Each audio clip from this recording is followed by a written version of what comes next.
Have you ever been treated like background noise, where people acknowledge your existence but never actually listen? My family only started calling me their golden child the exact day they realized I could serve as their automated teller machine and reputation shield. They forgot that when you live in silence for 33 years, you learn to hear a lie even when it is spoken in the sweetest voice. My name is Kenzie Webb. I am 33 years old, and for the vast majority of those years, I have lived my life as a ghost in my own house. I grew up in Maple Hollow, Virginia, one of those towns where the humidity sticks to your skin like a second layer of clothing and where privacy is essentially a myth. In Maple Hollow, everyone knows the narrative of everyone else. They know who peaked in high school, whose marriage is hanging by a thread, and who is behind on their mortgage payments. But somehow, in a town that thrived on information, I managed to be the one story nobody bothered to read. I was there. Certainly, I occupied space, I consumed oxygen, but to my family, and by extension the rest of the town, I was just part of the scenery, as functional and unnoticed as a thermostat or a coat rack. To understand my invisibility, you first have to understand the blinding brightness of my older sister, Tessa. Tessa Webb was not just a person, she was an event. From the moment she could walk, she was performing. She was the varsity cheerleader who actually dated the quarterback, the homecoming queen who didn't just win but won by a landslide, and the girl whose laugh seemed to be tuned to a frequency that made adults smile involuntarily.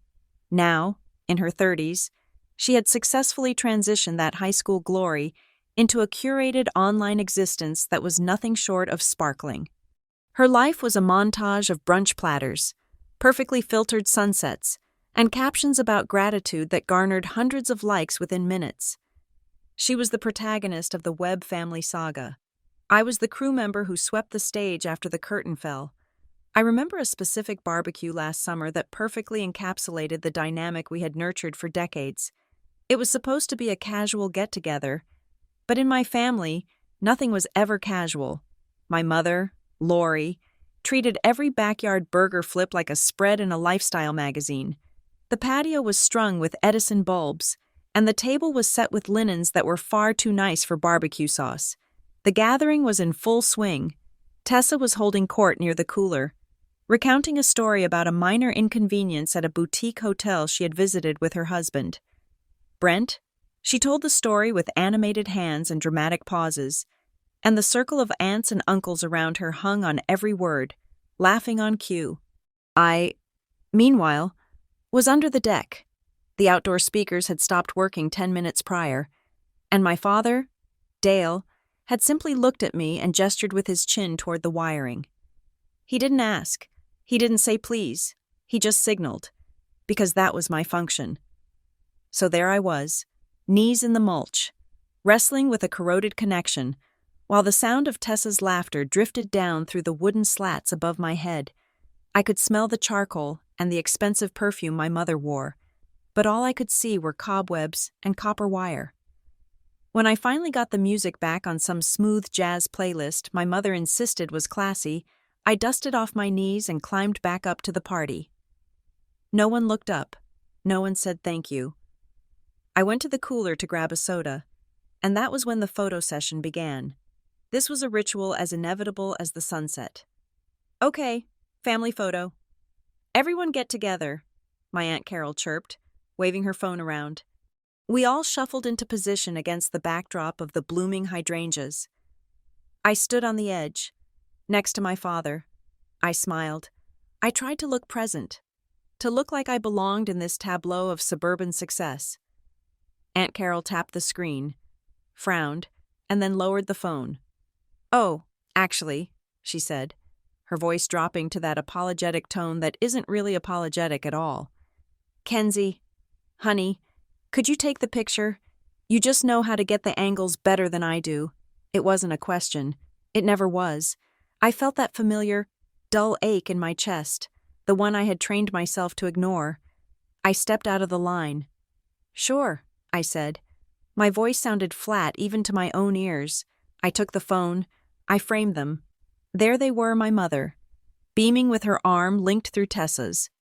My father, standing tall and proud next to Brent and Tessa, front and center, radiating that golden hour glow. They looked perfect. They looked complete. The gap where I had been standing was filled instantly by my mother shifting her stance. The shutter clicked, once, twice, 3 times to be safe. "Beautiful," Aunt Carol cried when I handed the phone back. She looked at the photo, not at me. "Oh, Tessa, look at your hair in this one. Stunning." I faded back toward the snack table, grabbing a deviled egg just to have something to do with my hands. I listened to my mother introducing us to a couple who had recently moved in down the street. It was a study in contrast that should have been studied by sociologists. "This is Tessa," Mom said, her voice swelling with pride. "She and Brent just got back from Cabo. She has such a flair for design. You should see the nursery she is planning. It is going to be magnificent." The neighbors nodded, impressed. Then their eyes slid over to me. "And this is our youngest, Kenzie," Mom said. The air went out of her voice, leaving it thin and vague. "She lives up north. She does computers. Or something technical. You know how it is?" "Computers," the neighbor repeated politely. "That must be interesting." "She is very smart," Mom added quickly, as if apologizing for my lack of glamour. "Very quiet, but smart. She does computers." That was the sum total of my identity in their eyes. It didn't matter that I was a compliance manager for a major data firm. It didn't matter that I managed risk assessments that protected millions of dollars in assets. It didn't matter that I had just negotiated a salary that was likely double what my father had made in his best year. To them, computers meant I was the person you called when you couldn't figure out how to attach a PDF to an email. And that brings me to my father, Dale. If Mom treated me like a disappointing accessory, Dad treated me like a localized Geek Squad service that he didn't have to tip. Later that same evening, as the party was winding down and I was scraping plates into the trash because obviously, Tessa was too busy saying goodbye to guests to deal with garbage. Dad cornered me in the kitchen. He didn't ask if I had a good time. He didn't ask how my flight was or when I was heading back to Seattle. "Kenzie," he said, holding out his iPad like it was a dirty diaper. "This thing is locked again. It keeps asking for my Apple ID. I didn't change it." I took the device. "Dad, did you try the password I wrote down for you?" "I typed it in," he insisted, looking annoyed. "It doesn't work. These machines are designed to break, so you have to buy new ones." I looked at the screen. He had typed the password into the username field. I didn't sigh. I didn't roll my eyes. I just deleted the text, typed the correct credentials, and watched the home screen unlock. "There," I said, handing it back. "What did you do?" he asked, suspicious. "I just put it in the right box." "Dad?" "Well, it wasn't working for me," he grumbled, tucked the iPad under his arm, and walked away toward the living room. "Thanks," he threw over his shoulder, the word landing with a thud. That was the transaction. I provided a service. They provided the absolute minimum acknowledgement required to keep the service running. I walked out to the porch and sat on the steps, watching the fireflies flicker in the darkening yard. Inside, I could hear the murmur of voices. They were talking about Tessa's new car. I could hear the excitement, the validation. "She deserves it," someone said. "She works so hard keeping that house beautiful." I thought about my own apartment in Seattle. It was quiet. It was modern. It was paid for with money I earned working 60-hour weeks, solving complex problems that would make my family's head spin. But here, in Maple Hollow, none of that currency held any value. Here, currency was measured in how well you could entertain a room, how nice your family photos looked on a mantelpiece, and how much you adhered to the script they had written for you. A cousin, one of the few who acknowledged me, came out for a smoke. He saw me sitting there and gave me a sympathetic, slightly pitying smile. "You're a good kid, Kenzie," he said, exhaling a cloud of gray smoke. "Always so helpful. You're so gentle. You'll be fine." I nodded. I smiled. "Thanks, Mike. You're so gentle. You'll be fine." I heard that phrase in my sleep. It sounded like a compliment, but it wasn't. It was a dismissal. It was their way of saying that I was low maintenance, that I didn't require effort, that I was safe to ignore because I wouldn't make a scene. I wouldn't flip the table. I wouldn't demand to be heard. I would just sit on the porch, fix the Wi-Fi, take the picture, and disappear. They mistook my silence for contentment. They mistook my lack of conflict for a lack of spine. They didn't realize that I wasn't quiet because I had nothing to say. I was quiet because I had learned, over 3 decades of empirical evidence, that speaking was a waste of energy. Why scream into a void? Why demand a seat at a table where the chairs were already assigned? I looked through the window at my sister. She was laughing again, her head thrown back, basking in the adoration of our parents. She looked radiant. She looked like the main character. For years, I had been trying to audition for a supporting role in her movie. I had tried to be the helpful sister, the dutiful daughter, the one who made their lives easier in hopes that they would look at me and say, "Wow, look at Kenzie. She is essential." But that night, sitting on the cooling concrete steps of my childhood home, something shifted. It wasn't an explosion. It wasn't a dramatic, tear-filled confrontation. It was a quiet, cold realization, mechanical and precise, like a lock clicking into place. I realized that you cannot act your way into a production that has already cast you as an extra. I stood up and brushed the dust off my pants. I went back inside, not to join the conversation, but to find my purse. I said my goodbyes. I hugged my mother, who patted my back distractedly while looking over my shoulder at Tessa. I hugged my father, who was already engrossed in his unlocked iPad. "Safe flight back to where is it again?" Mom asked. "Seattle," I said. "Right, Seattle. Rain," she murmured, already turning away. I drove to the airport in a rental car that felt more like home than the house I had just left. As I merged onto the highway, leaving the lights of Maple Hollow in the rearview mirror, I made a promise to myself. It wasn't a promise of revenge, not yet. It was a promise of reconstruction. If my life was a stage, I was done begging for a walk-on part in theirs. I was going to go back to Washington and build my own stage. I would build it with steel and glass and silence. I would build it so high and so strong that they wouldn't be able to look down on it even if they tried. I thought I was escaping them. I thought I was drawing a boundary line that would keep me safe. I didn't know then that by building my own success, by becoming something other than background noise, I wasn't just freeing myself, I was turning myself into a resource, and as I would soon learn, the only thing my family loved more than a spotlight was a resource they could exploit. I boarded the plane, found my seat, and put on my noise-canceling headphones. The silence was absolute. It was beautiful. For the first time in a long time, I wasn't the background noise. I was just Kenzie Webb, and I was going home to a life that belonged only to me. Or so I thought. The years immediately following college were not filled with the champagne toasts and ribbon cuttings that defined my sister's timeline.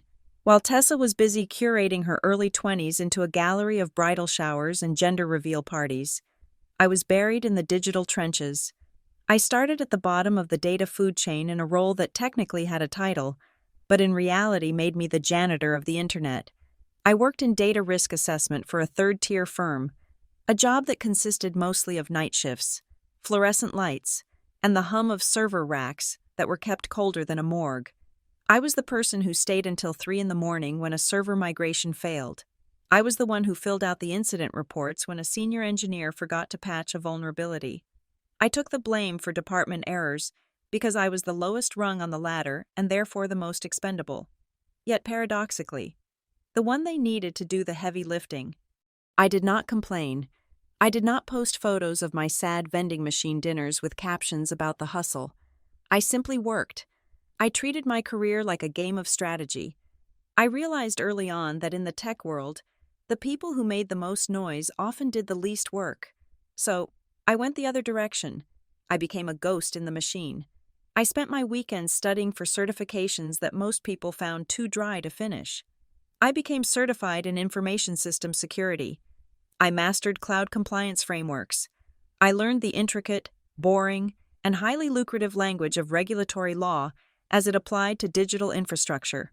By the time I was 28, I had jumped ship 3 times, each time leveraging my silence and my resume for a 20% raise.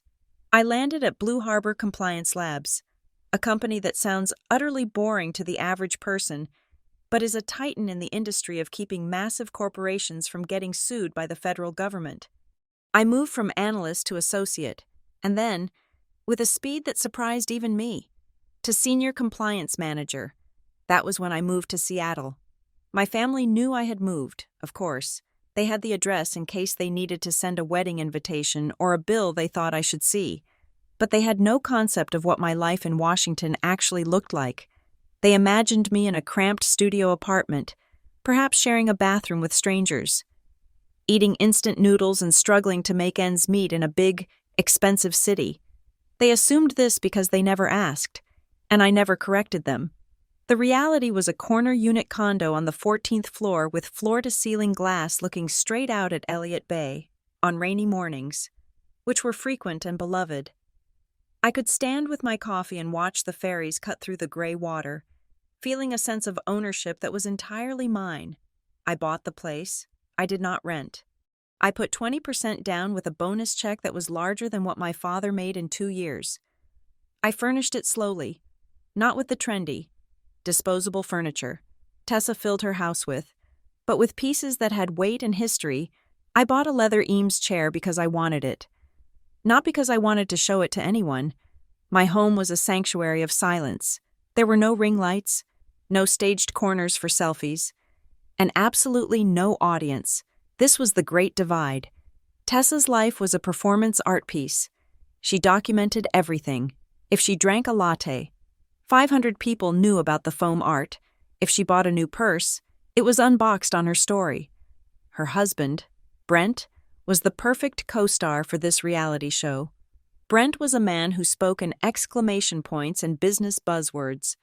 He called himself a serial entrepreneur, which mostly meant he jumped from one multi-level marketing scheme to another, always chasing the next big break while relying on credit cards to maintain the illusion of prosperity. He was loud, he was confident, and he was perpetually on the verge of something huge that never quite arrived. To my parents, Brent was a visionary. They loved his energy. They loved how he talked about hustling and grinding. They did not see the sweat on his upper lip when the check came at dinner. They only saw the leased BMW and the flashy watch. In contrast, they saw me as the IT girl. That was their ceiling for my potential. To my mother, Lori, my job at Blue Harbor was indistinguishable from the guy who fixes the copier at the library. "Kenzie is still figuring things out," Mom would tell her friends. "She is working out west. It is very expensive there. Poor thing." I let them believe it. I paid off my student loans in a single wire transfer 2 years after graduation. I maxed out my 401k every single year. I built a diversified portfolio of index funds and bonds. I was sitting on a net worth that was steadily climbing toward the 7-figure mark. And yet, when I visited home, my father would still slip me a $20 bill with a wink, telling me to get myself a decent lunch. I took the $20, not because I needed it, but because it made him feel like the provider. It maintained the equilibrium. If I had told them I earned more in a month than they did in a quarter, it would have shattered their worldview. It would have made Tessa's struggle to keep up appearances look pathetic, and in the Webb family, making Tessa look anything less than perfect was a cardinal sin. There was one specific evening that solidified my decision to keep my mouth shut forever. It was during a rare visit back east, about 3 years ago. We were sitting in my parents' living room. I had just closed a massive audit for a healthcare conglomerate, a project that had consumed 6 months of my life and resulted in a promotion and a significant stock grant. I was feeling proud. For a fleeting moment, I wanted to share that pride with the people who shared my DNA. The television was on low in the background. Tessa was scrolling through her phone, and Brent was outside, taking a call from an investor. "So," I started, trying to find an opening. "Work has been really intense lately. I actually just led a team that audited a major hospital system. It was huge. The board of directors actually flew me out to present the findings. My father looked up from his crossword puzzle, his eyes glazing over almost instantly. Hospital. I thought you worked with computers. I do, Dad. It is about data security, protecting patient records. It is a big deal. Sounds complicated, he muttered, returning to his puzzle. I turned to my mother. She was looking at Tessa, who was frowning at her reflection in her phone screen. I got promoted, Mom, I said, a little louder. I am managing the entire Western Division for my sector now. Mom turned her head toward me, but her eyes were vacant. That is nice, honey. Managing is good. It is good to have responsibility. It comes with a big raise, too, I added, dangling the bait.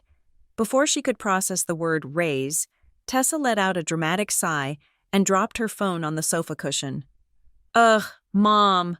Look at this, Tessa whined, tilting her chin up. I swear that time I fell off the swing set when I was 7 left a scar. Can you see it when I smile? I feel like it makes my lip look uneven in this lighting. My mother's head snapped toward Tessa with the speed of a raptor spotting prey. The glaze vanished from her eyes, replaced by intense, maternal focus. She leaned in, grabbing Tessa's chin gently. Where? Sweetie? Let me see. Right here, Tessa pouted, pointing to a microscopic, invisible line on her lip. I have a sponsorship deal with that local gloss brand next week. If my lip looks crooked, I am going to die. Oh, stop it. You are flawless, Mom cooed, stroking Tessa's hair. You have your grandmother's smile. It is perfect. Maybe just angle your face a little to the left like this. They spent the next 20 minutes analyzing the geometry of Tessa's smile. They took test photos. They discussed lighting angles. They debated which filter hid the imaginary imperfection best. I sat there, the words about my promotion dying in my throat. I looked at my hands. I thought about the hours I had spent studying regulatory code. I thought about the presentation I had given to a room full of CEOs, men and women who listened to me with respect, who took notes when I spoke. And then I looked at my mother, who was currently holding a lampshade at a weird angle so Tessa could get the perfect selfie. It was not that they did not love me. I knew, in some abstract biological way, that they did. It was that they did not value me. In the economy of the Webb family, value was not calculated by competence, intelligence, or financial stability. Value was calculated by visibility. Tessa was valuable because she was something to be looked at, something to be discussed, something that reflected well on them in a surface-level, socially digestible way. My success was invisible. It was abstract. You could not take a picture of compliance management. You could not brag about data risk at a bridge club without boring everyone to tears. Therefore, it did not exist. I stood up and walked to the kitchen to pour myself a glass of water. As the faucet ran, I looked at my reflection in the dark window above the sink. Let it go. I told myself, let them have the photos. You have the deed to your condo. You have the freedom. I realized then that my silence was more than just a habit. It was armor. If they knew what I really had, if they knew the actual numbers in my bank account, the dynamic would shift. They wouldn't suddenly respect me for my mind. They would not suddenly want to hear about compliance laws. No, they would look at me and see a resource. If I told them I was wealthy, I would stop being the IT girl and start being the bank. Tessa's complaints about money would become direct requests. Brent's investments would become pitches directed at me. My parents' vague hints about retirement costs would become invoices. So I went back into the living room and sat down. When Mom finally looked back at me, half an hour later, she blinked as if surprised I was still there. What were you saying before? Kenzie, something about work. I took a sip of my water. I smiled the dull, flat smile of the background character. Nothing important, Mom, I said. Just that they are keeping me busy. Same old stuff. Well, do not work too hard, she said dismissively. Turning back to Tessa. You do not want to get wrinkles before you are 40. I went back to Seattle the next day. I bought myself a very expensive bottle of wine, sat on my balcony, and toasted the gray skyline. I felt a strange sense of power in my anonymity. I was the dark horse. I was the iceberg, mostly submerged, dangerous only to those who failed to check the depth charts. I continued to climb. I continued to invest. I continued to build a fortress of solitude and success that was impenetrable because it was invisible. I thought I could keep it this way forever.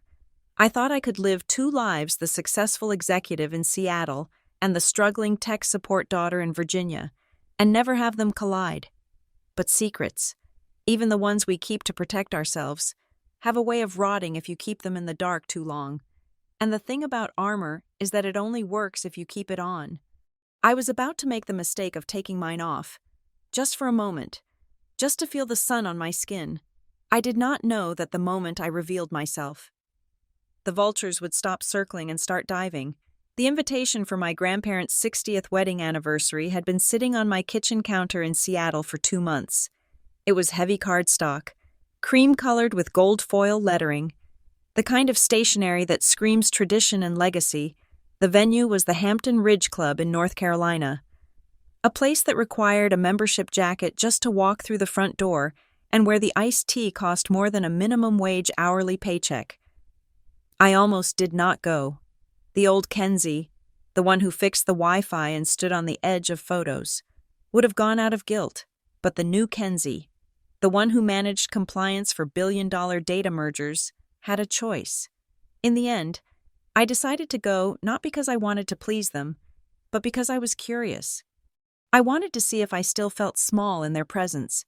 I wanted to test the armor I had spent the last 5 years forging in the fires of the corporate world. I flew into Charlotte and rented a car. I did not ask for a ride. I did not tell them when I was landing. For the first time in my life, I was on my own schedule.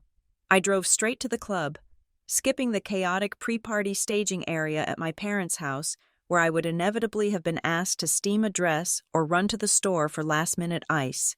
I arrived at the Hampton Ridge Club just as the sun was dipping below the tree line. The parking lot was full of luxury sedans and oversized SUVs. I pulled my rental into a spot, checked my reflection in the rearview mirror, and took a deep breath. I had not packed my Maple Hollow costume, usually. When I went home, I dressed down. I wore jeans and plain sweaters to match the narrative of the struggling tech support girl. But today, I had come straight from a board meeting in San Francisco before catching the red eye. I was wearing a charcoal-tailored jumpsuit made of Italian silk, a blazer that cost more than my first car, and heels that clicked with authority on the pavement. My hair was cut into a sharp, asymmetrical bob that required monthly maintenance at a salon my mother would consider a sinful indulgence. I walked up the stone steps of the club. The air was thick with the scent of pine and old money. The doorman held the door open for me, and I walked into the ballroom not as a daughter, but as a guest. The room was bathed in warm, amber light. Round tables were draped in white linen, and a jazz band was playing something soft in the corner. I scanned the room and found them. The web table was front and center. Naturally, my mother was fluttering around my grandmother, adjusting a napkin. My father was laughing loudly at something Brent said. Tessa was seated, looking radiant in a shimmering rose gold gown, holding a glass of wine like a prop in a perfume commercial. I walked toward them. I moved differently now. Years of walking into rooms full of skeptical male executives had taught me how to take up space. I did not hunch. I did not apologize with my body language. I walked in a straight line, my gaze level. I was 3 feet away from the table before my mother looked up. She froze. Her eyes scanned my face, then my clothes, then back to my face. For a split second, I saw a blankness there, a genuine lack of recognition. She was looking for the slouchy girl in the hoodie, the one who held the spare cables. She did not know what to do with the woman standing in front of her. "Mom," I said, my voice clear and steady. Recognition finally flickered in her eyes, followed immediately by confusion, and then a frantic attempt to recover. "Kenzie," she breathed. She stood up, her napkin falling to the floor. "Oh my goodness, you made it." She smiled, but it was a delayed smile. It was the kind of smile you give a stranger who you suddenly realize is a distant cousin. She leaned in for a hug, but she didn't squeeze me like she usually did. She patted my back gingerly, as if she were afraid the fabric of my blazer might bite her. "You look different," she said, pulling back. "Very professional." "Hello, Mom," I said. "Happy anniversary to Grandma and Grandpa," before I could greet anyone else. Tessa was there. She launched herself out of her chair and enveloped me in a hug that felt less like an embrace and more like a TSA pat-down. Her hands lingered on the silk of my jumpsuit. She pulled back and held me at arm's length, her eyes darting over my face, scanning my hairline, my jaw, my skin texture. "Kenzie!" she shrieked, her voice pitching up to that performative level she used for her Instagram stories. "Oh my God, look at you. You look so sharp." She was checking for surgery.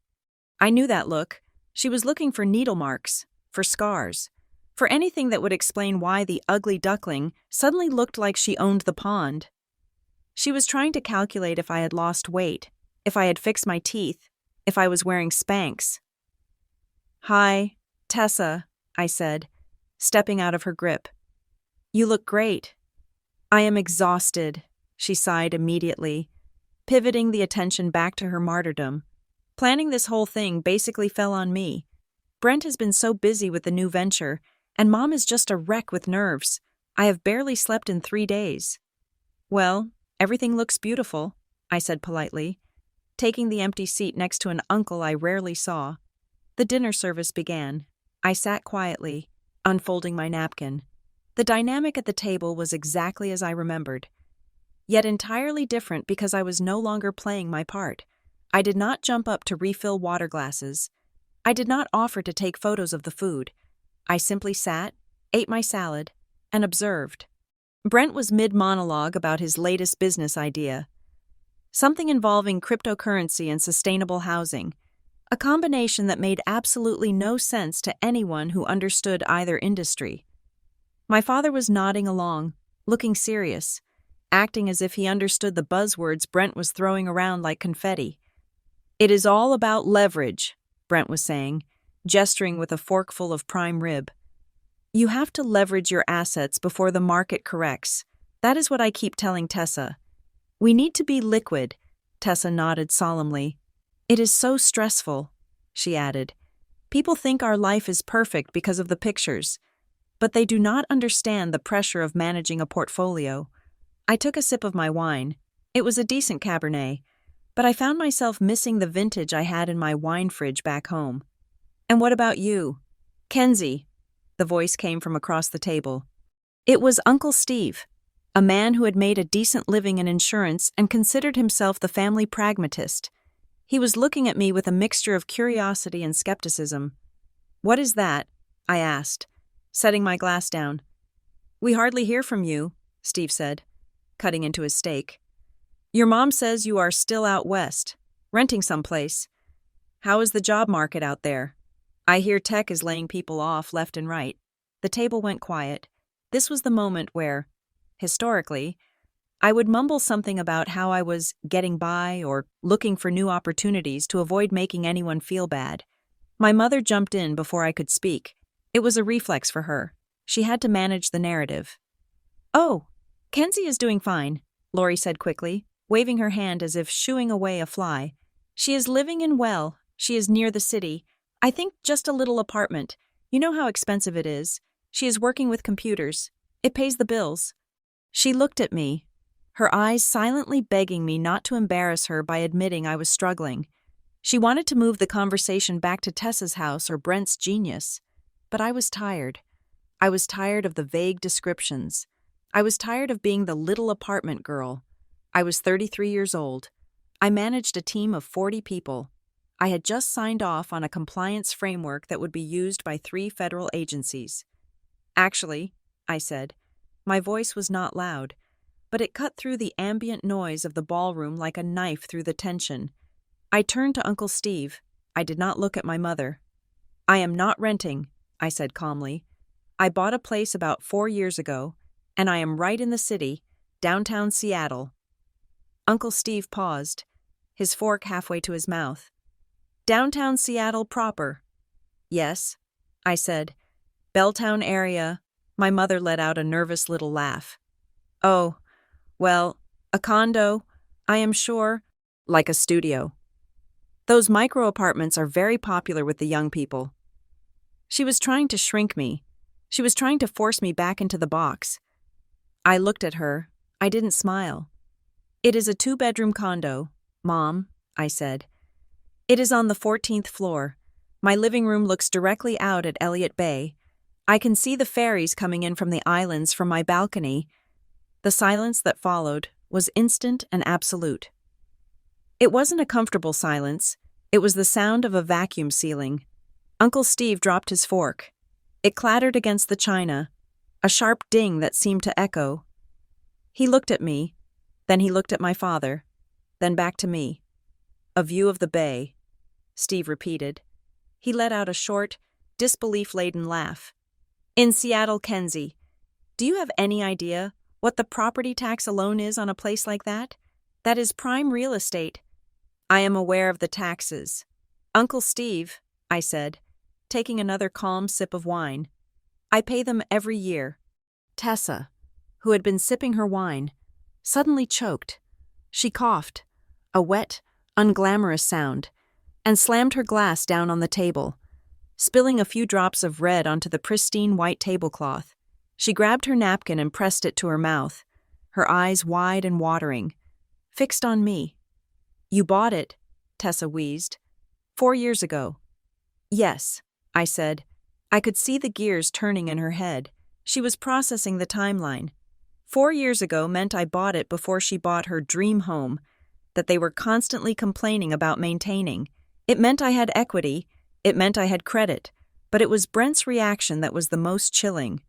Brent did not choke. He did not laugh. He stopped eating. He slowly lowered his knife and fork to the plate, setting them down with precise, parallel alignment. He blinked, once, twice, rapidly. I could practically see the mental calculator running behind his eyes. He was doing the math on square footage in downtown Seattle. He was estimating the appreciation value over 4 years. He was calculating the down payment required for a jumbo loan. He was realizing that the IT girl in the ugly sweater was sitting on an asset that was likely worth more than his entire leveraged existence. Elliott Bay, Brent said softly. It wasn't a question. It was a reverence. It is a nice view, I said, dismissing it as if it were nothing. It helps me decompress after work. The hours in compliance management can be long. Compliance management, Brent asked, his voice sharpening. I thought you were in tech support. I am a senior compliance director. Brent, I corrected him, keeping my tone mild. I oversee data risk for enterprise clients. It is a bit more than fixing passwords. My father, Dale, looked at me as if I had just spoken in tongues. Director, he echoed. Since when? Since 2 years ago. Dad, I said. I sent you an email about it. You probably missed it. He hadn't missed it. He just hadn't read it, because it came from me. The atmosphere at the table shifted so violently it gave me whiplash. The air, which had previously been thin and dismissive around me, suddenly became heavy with interest. I felt it physically. It was a predation. Tessa wiped her mouth. Her coughing fit over. She looked at me, and the jealousy in her eyes was so raw it was almost ugly. But then, she blinked, and the jealousy was masked by a sudden, terrifying warmth. She reached over and touched my hand. Kenzie, she exclaimed, her voice trembling with forced delight. Why didn't you tell us? Oh my God. Mom, did you hear that Kenzie is a director? She has a view of the ocean. Bay, I corrected. It is a bay. That is incredible, Brent said, leaning forward. His posture changed. He was no longer slouching. He was engaging. He was turning on the charm he usually reserved for potential investors.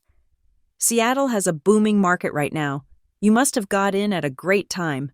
Smart. Very smart. My mother looked between us, confused but sensing the shift in power. If Brent and Tessa were impressed, then she should be impressed too. She adjusted her expression, wiping away the earlier dismissal and replacing it with a beaming proprietary pride. Well, of course she is smart, Mom said, sitting up straighter. We always knew Kenzie was the brains of the family, didn't we? Dale. Dad nodded, though he looked like he was still trying to reboot his understanding of the world. Sure, smart girl. I looked around the table. They were all smiling at me now. But it wasn't the warm smile of family. It was the hungry smile of people who had just realized there was a feast on the table they hadn't noticed before. I had spent my whole life wanting to be seen. I had wanted them to look at me and see someone worthy of respect. Now, they were finally looking. They were looking right at me. But as I looked into Brent's calculating eyes and Tessa's faux admiration, I realized my mistake. They didn't see a sister or a daughter. They saw a line of credit. They saw a safety net. They saw a signature. I had dropped the invisibility cloak, and in doing so, I had rung the dinner bell. You know, Tessa said, her voice dropping to a conspiratorial whisper, squeezing my hand tighter. We should really come visit you sometime. Seattle sounds amazing. It is, I said, pulling my hand back to pick up my wine glass. But it rains a lot. Oh, we do not mind rain, Brent said, grinning like a shark. Not when there is a view like that. I took a drink of wine to hide the sudden coldness in my stomach. The background noise had stopped. The spotlight was on me, and for the first time, I was afraid of the heat. The morning after the anniversary party, I woke up in my hotel room to a sound I was not used to, my phone buzzing incessantly on the nightstand. For years, my phone had been a device for work emails, weather alerts, and the occasional automated reminder from my dentist. Personal notifications were rare, usually limited to a generic holiday text or a request to troubleshoot a printer. But that morning, the screen was lit up like a slot machine. It was Tessa. The timestamps showed she had started messaging me at 7:30 in the morning. So glad you are here. We need to catch up properly, just us sisters. Coffee, I found this cute place near your hotel. Meet me in an hour, please. I stared at the messages, wiping the sleep from my eyes. The word sisters sat there on the screen, feeling heavy and strange. We had technically been sisters for 33 years, but we had never been sisters in the way she was implying, the confiding, brunch-having, secret-sharing kind. I was the tech support. She was the talent. Those departments rarely mingled. I should have said no. I should have claimed a work emergency or a headache, but the human heart is a treacherous thing, especially when it has been starved of affection for decades. A small, pathetic part of me, the part that used to sit on the porch, listening to them laugh inside, wanted to believe that the previous night had changed things. I wanted to believe that revealing my success had finally earned me a seat at the table, not just as a banker, but as a person. So I typed back, "Sure, see you at 9. I met her at a place called The Roasted Bean. It was exactly Tessa's aesthetic exposed brick. Succulents in geometric pots, and oat milk lattes that cost $7. When I walked in, she waved me down from a corner booth. She stood up to hug me again, and this time, she didn't just hug me, she held on, resting her chin on my shoulder. I missed you. She sighed into my ear. It felt warm. It felt real. It was terrifyingly effective. We sat down, and for the first 20 minutes, it was almost nice. She asked me about Seattle, about the rain, about the coffee culture. But then, as the caffeine kicked in, the conversation pivoted. It didn't turn sharply. It curved gently, like a car merging onto a highway, until we were suddenly speeding down a road paved with her grievances. "You are so lucky. Kenzie," she said, tracing the rim of her cup with a manicured finger. She looked out the window, her expression practiced and wistful. "You have your freedom. You have your career. Honestly, I look at your life, and I feel jealous." "Jealous," I asked. Tessa, you have the house, the husband, the social standing. You are the queen of Maple Hollow. It is exhausting, she whispered, leaning in as if sharing a state secret. Keeping it all up. It is drowning me. Kenzie, the mortgage on the house is a monster. Brent's business is going to be amazing. Truly. But right now, it is all liquidity issues. We are cash poor and asset rich. And the pressure everyone expects me to be perfect. I have to wear the right clothes, drive the right car. If I don't, people talk. You don't know what it is like to be watched all the time. She looked at me with wide, shimmering eyes. I am just trying to keep our heads above water until Brent's distribution deal closes next month. But honestly, I don't know how I am going to cover the property tax bill this week. It is just sitting on the counter, staring at me. She didn't ask. That was the brilliance of it. She didn't say, Kenzie, write me a check. She simply laid out the tragedy and waited for me to hand her a tissue. And because I wanted to be the hero, because I wanted to prove that I was the strong one, I took the bait. How much is the tax bill? I asked. Oh, I couldn't, she said immediately, waving her hand. It is too much. $3,000. I will figure it out. Maybe I can sell some of my old designer bags. The image of my glamorous sister pawning her handbags was designed to break me. Don't be ridiculous, I said, reaching for my purse. I can cover it. You can pay me back when Brent's deal closes. Are you serious? Her hands flew to her mouth. Kenzie, no, that is too generous.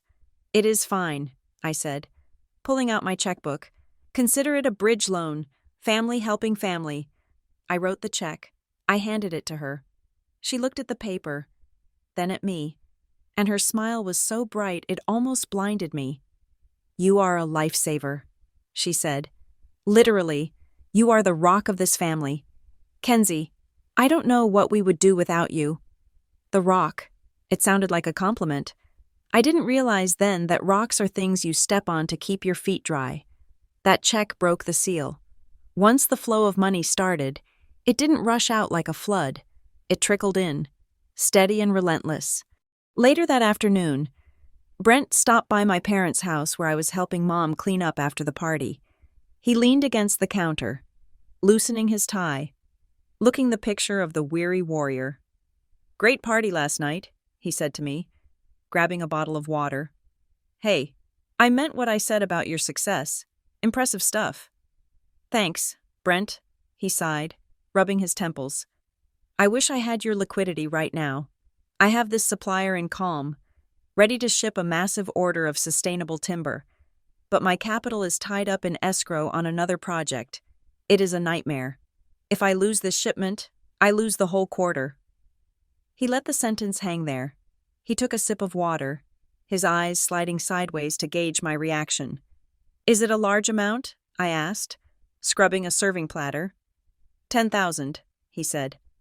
Short term. I would have it back in 2 weeks with 15% interest.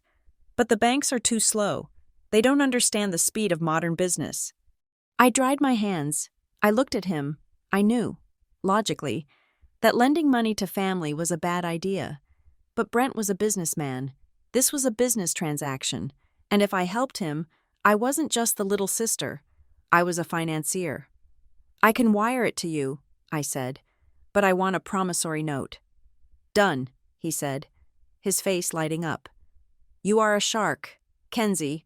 I love it. Businesswoman to businessman. I wired the money the next morning. Then came the parents.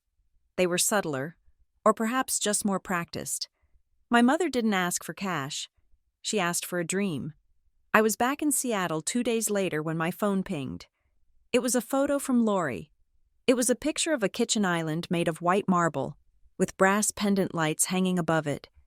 Isn't this gorgeous? The text read. Saw it at the showroom today. I have wanted to redo the kitchen since you were in high school. But with the prices these days, sigh. Maybe in another life. 10 minutes later, another text.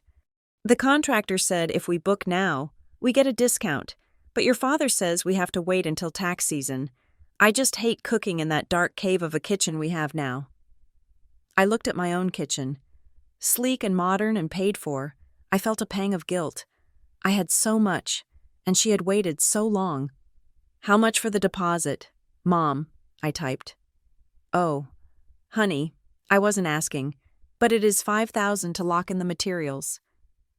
I sent $5,000. She sent back a string of heart emojis and a photo of herself crying happy tears. My good girl, she wrote. You always take care of us. My father, Dale, was the last to join the rotation. He called me on a Tuesday evening, which was unprecedented. Usually, he only called if the cable box was displaying an error code. Hey, Kenzie, he said, his voice gruff but friendly. Just checking in. How is the big city? It is good, Dad. Busy. Yeah, work, he chuckled. I was just talking to Bill Miller today. You remember Bill? He just retired. Bought a boat. Going to sail down to the Keys. Must be nice. Huh? To just enjoy life. You will get there. Dad, I said. Maybe, he said, his voice dropping. The transmission on the truck is acting up again, and with your mom's medical bills from last year, well, the nest egg isn't what it used to be. I am thinking I might have to pick up some shifts at the hardware store. At 65, the image of my father stocking shelves while I sat in my high-rise was unacceptable to my ego. Don't do that, Dad, I said. I can help with the truck. Send me the bill. You sure? He asked, sounding relieved but not surprised. You are a good kid. Kenzie, you really stepped up. By the end of the month, I was out nearly $20,000. It was a significant amount. But to me, it felt like an investment in belonging. Then came the digital integration. I was added to a group chat titled Web Family Circle. Previously, this chat had existed without me. I knew it existed because I had seen them typing in it during holidays. Now, I was in Welcome to the Chaos, Auntie Kenzie, Tessa typed. Suddenly, my phone was buzzing all day, but I noticed a pattern. They weren't asking about my day. They weren't asking about my dating life or my hobbies. Kenzie, what time is your flight next month? We need to know for dinner reservations. Translation. When will you be here to pay for dinner? Kenzie, are you busy with work right now? Translation. Can you look at this contract/invoice/link? Tessa started using a nickname for me in the chat, the Powerhouse. Kenzie will handle it. She is the Powerhouse. She wrote when my mom worried about a booking fee for a family trip they were planning. She is the hardest worker in the family. She loves taking care of things. I read that message sitting in my office, the glow of my monitors illuminating the dark room. She loves taking care of things. It was a label. It was a sticky note they had slapped on my forehead that read, Utility. They were praising me. Yes, they were clapping for me. But they were clapping in the same way you clap for a performing seal that has just balanced a ball on its nose. They weren't applauding the seal. They were applauding the trick. And they expected the seal to keep performing if it wanted to keep getting fish. I felt a strange, cold sensation in my chest. It was the feeling of being visible, yet feeling more used than when I was invisible, when I was background noise. They ignored me, but I was free. Now, I was center stage, but I was bound by their expectations and their debts. I looked at the group chat. Tessa had posted a photo of the new shoes she bought with the money she saved on property taxes. Retail therapy, she captioned it. Needed this after such a stressful week. I scrolled up to the message where I had confirmed the wire transfer. I was beginning to realize that the stress Tessa felt was the stress of not having everything she wanted immediately, and I was the pressure valve she had found to release it. I put my phone face down on the desk. I was the rock. I was the powerhouse. I was the ATM. And for the first time since the anniversary party, I wondered if the silence of the background might have been cheaper than the noise of their love. The call came on a Tuesday night, piercing through the rhythmic drumming of the Seattle rain against my living room windows. The caller ID displayed a name that rarely appeared on my screen, Grandma Evelyn. Grandma Evelyn was not like the rest of them. while my mother and Tessa occupied the center of the room, sucking up all the oxygen and attention. Evelyn usually sat in a wingback chair in the corner, nursing a single glass of sherry, her eyes sharp and observant behind her spectacles. She was a woman of few words, which made the words she did choose to speak carry the weight of iron. I picked up the phone, expecting bad news about her health. She was 80 years old, after all. "Hello, Grandma," I answered, muting the television. "Kenzie," she said. Her voice was not frail. It was low, steady, and stripped of the syrupy sweetness my mother used. "Are you alone?" "Yes, I am home. Is everything okay?" "No," she said. "Everything is not okay. But not in the way you think. I have something to tell you, and I need you to listen to me without interrupting. Can you do that?" My stomach tightened. "Yes. I have been thinking about this for 3 days," she began, the static of the line filling the pauses. "I debated whether to keep my peace, but I looked at the check you sent for my birthday gift, the one your mother claimed she organized, but I saw your signature on, and I decided I could not let you walk into the slaughterhouse with your eyes closed." "Slaughterhouse, Grandma? What are you talking about?" "The party," she said. "The night of the anniversary, after you went back to your hotel." She paused, and I could hear her taking a breath, steeling herself. I had gone up to my room, or so they thought, but I left my reading glasses on the patio table. I came back down to get them. The sliding doors were open just a crack. Your mother, your father, and Tessa were sitting out there. They had opened that second bottle of expensive wine you bought for the table. I gripped the phone tighter. I could picture the scene perfectly. The humid North Carolina air, the crickets, the false intimacy of the Webb family unwinding after a performance. "I heard them talking about you," Evelyn said. "They were probably just surprised about the condo," I said, trying to deflect the blow I knew was coming. "They were laughing. Kenzie," the words hung in the air, heavy and cold. "Tessa was the loudest," Evelyn continued, her voice devoid of mercy because she knew mercy would not help me now. She said, and I am quoting her exactly, "I cannot believe it took us this long to figure it out. We have been sitting on a gold mine and treating her like a strip mine." I felt the blood drain from my face. "Your father laughed," Evelyn went on. "He said, 'Well, she owes us. She has been living out there for years, not contributing a dime to the household. It is about time she paid her back rent.'" "Back rent?" I whispered. "I haven't lived there in a decade." "It does not matter to them," Evelyn said. "But that is not the part that made me call you. It was what your mother said next. She said, 'Do not push her too hard, too fast. We need to milk this gently. If we scare her off, we lose the renovations.'" And then Tessa. Evelyn stopped. "Tell me," I commanded, my voice shaking. Tessa took a sip of wine and said, "Don't worry, Mom, she is pathetic. She is so desperate for us to like her. She would sign over the deed to that condo if I smiled at her enough. She actually thinks we care." She actually thinks we care. The world did not end. The roof did not collapse. But inside my chest, something fundamental snapped. It was not a loud noise. It was the quiet, definitive click of a circuit breaker tripping in a dark basement. For my entire life, I had viewed my family through a lens of warm, amber light. I saw them as flawed but loving. I saw their neglect as a byproduct of their own struggles. I saw my invisibility as a misunderstanding. In that single second, the amber light died.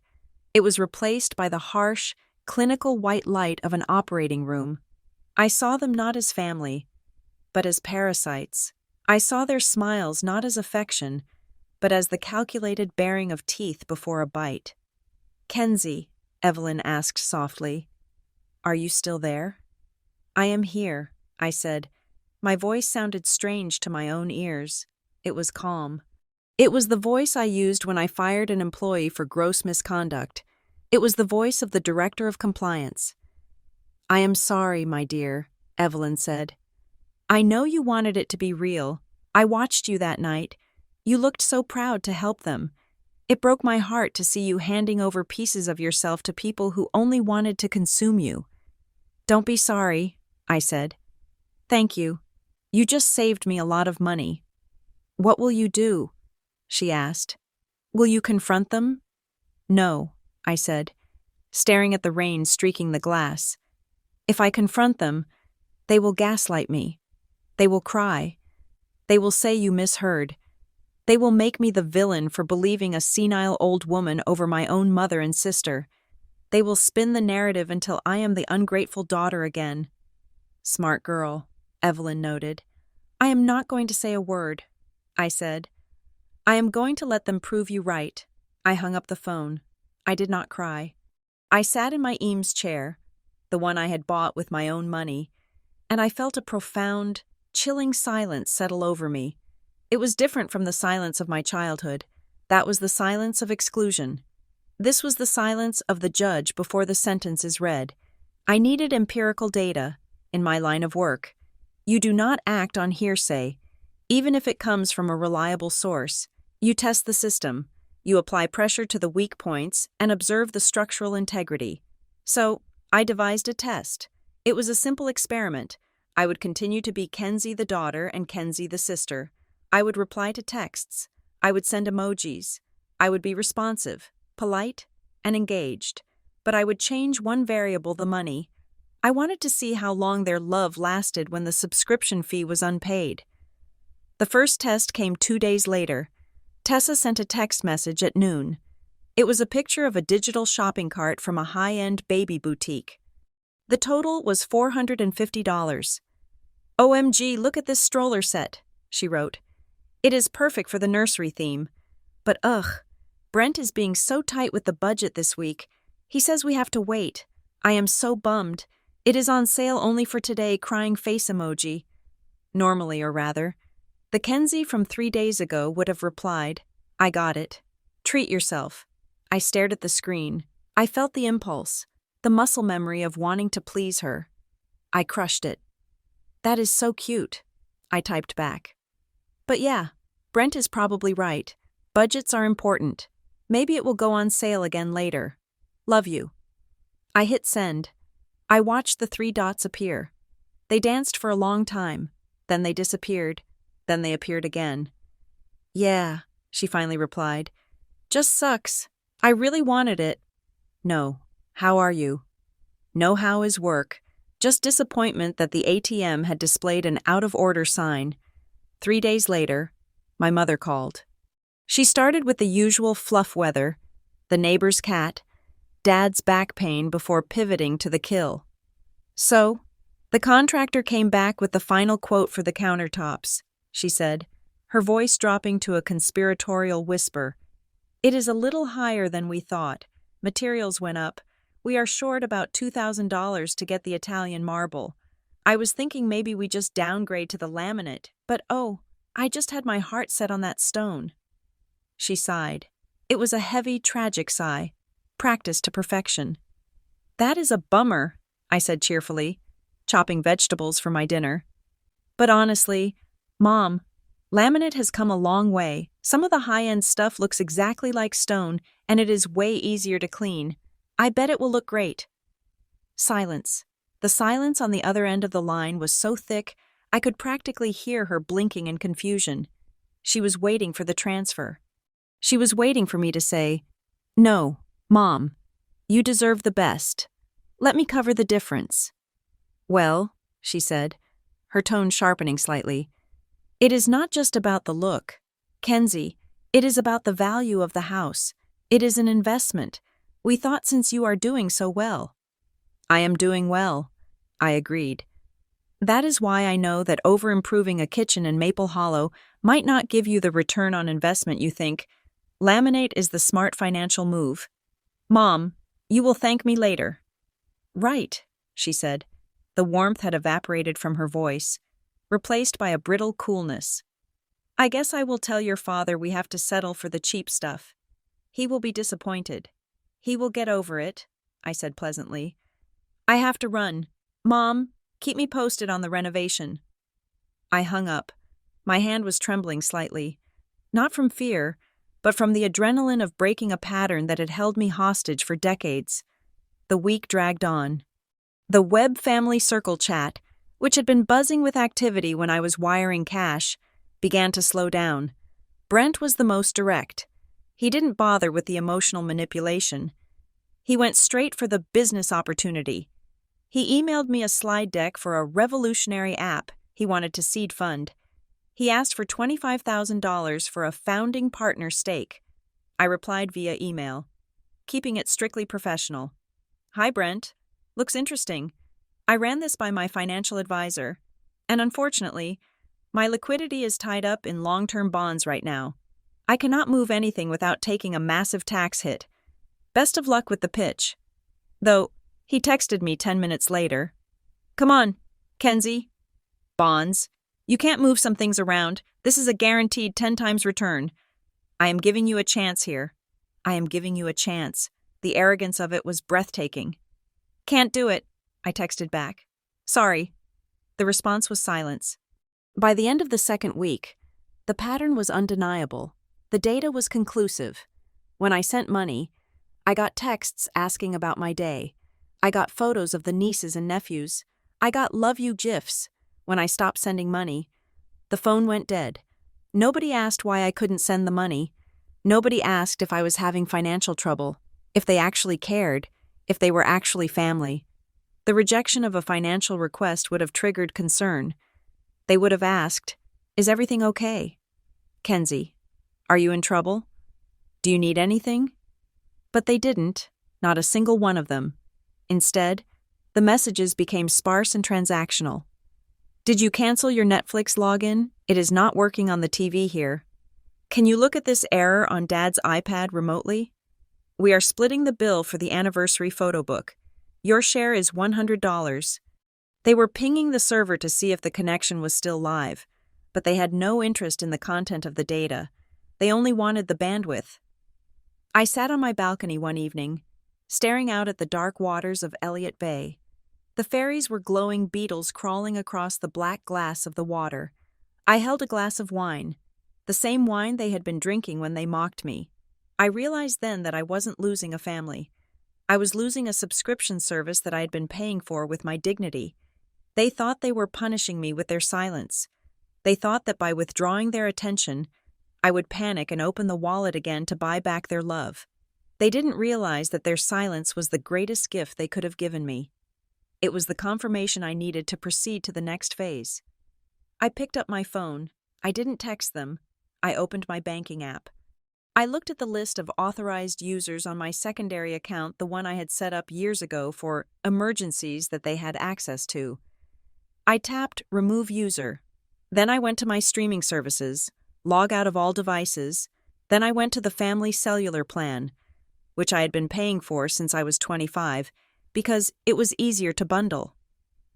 Initiate transfer of billing responsibility. I was not doing this out of spite. Spite is hot and messy. This was cold. This was compliance. This was risk management. They wanted to treat me like a resource fine. Resources get depleted. Resources run dry. And when a resource is mismanaged, the stakeholders lose their access. I took a sip of wine. The air was crisp and clean. Let them enjoy the silence. Because the noise that was coming next, the noise of their own consequences, was going to be deafening. The shift in the atmosphere did not happen all at once. It was not a sudden thunderstorm that cleared the air. It was more like a slow, suffocating drop in cabin pressure. You do not notice you are running out of oxygen until your head starts to pound and your chest feels tight.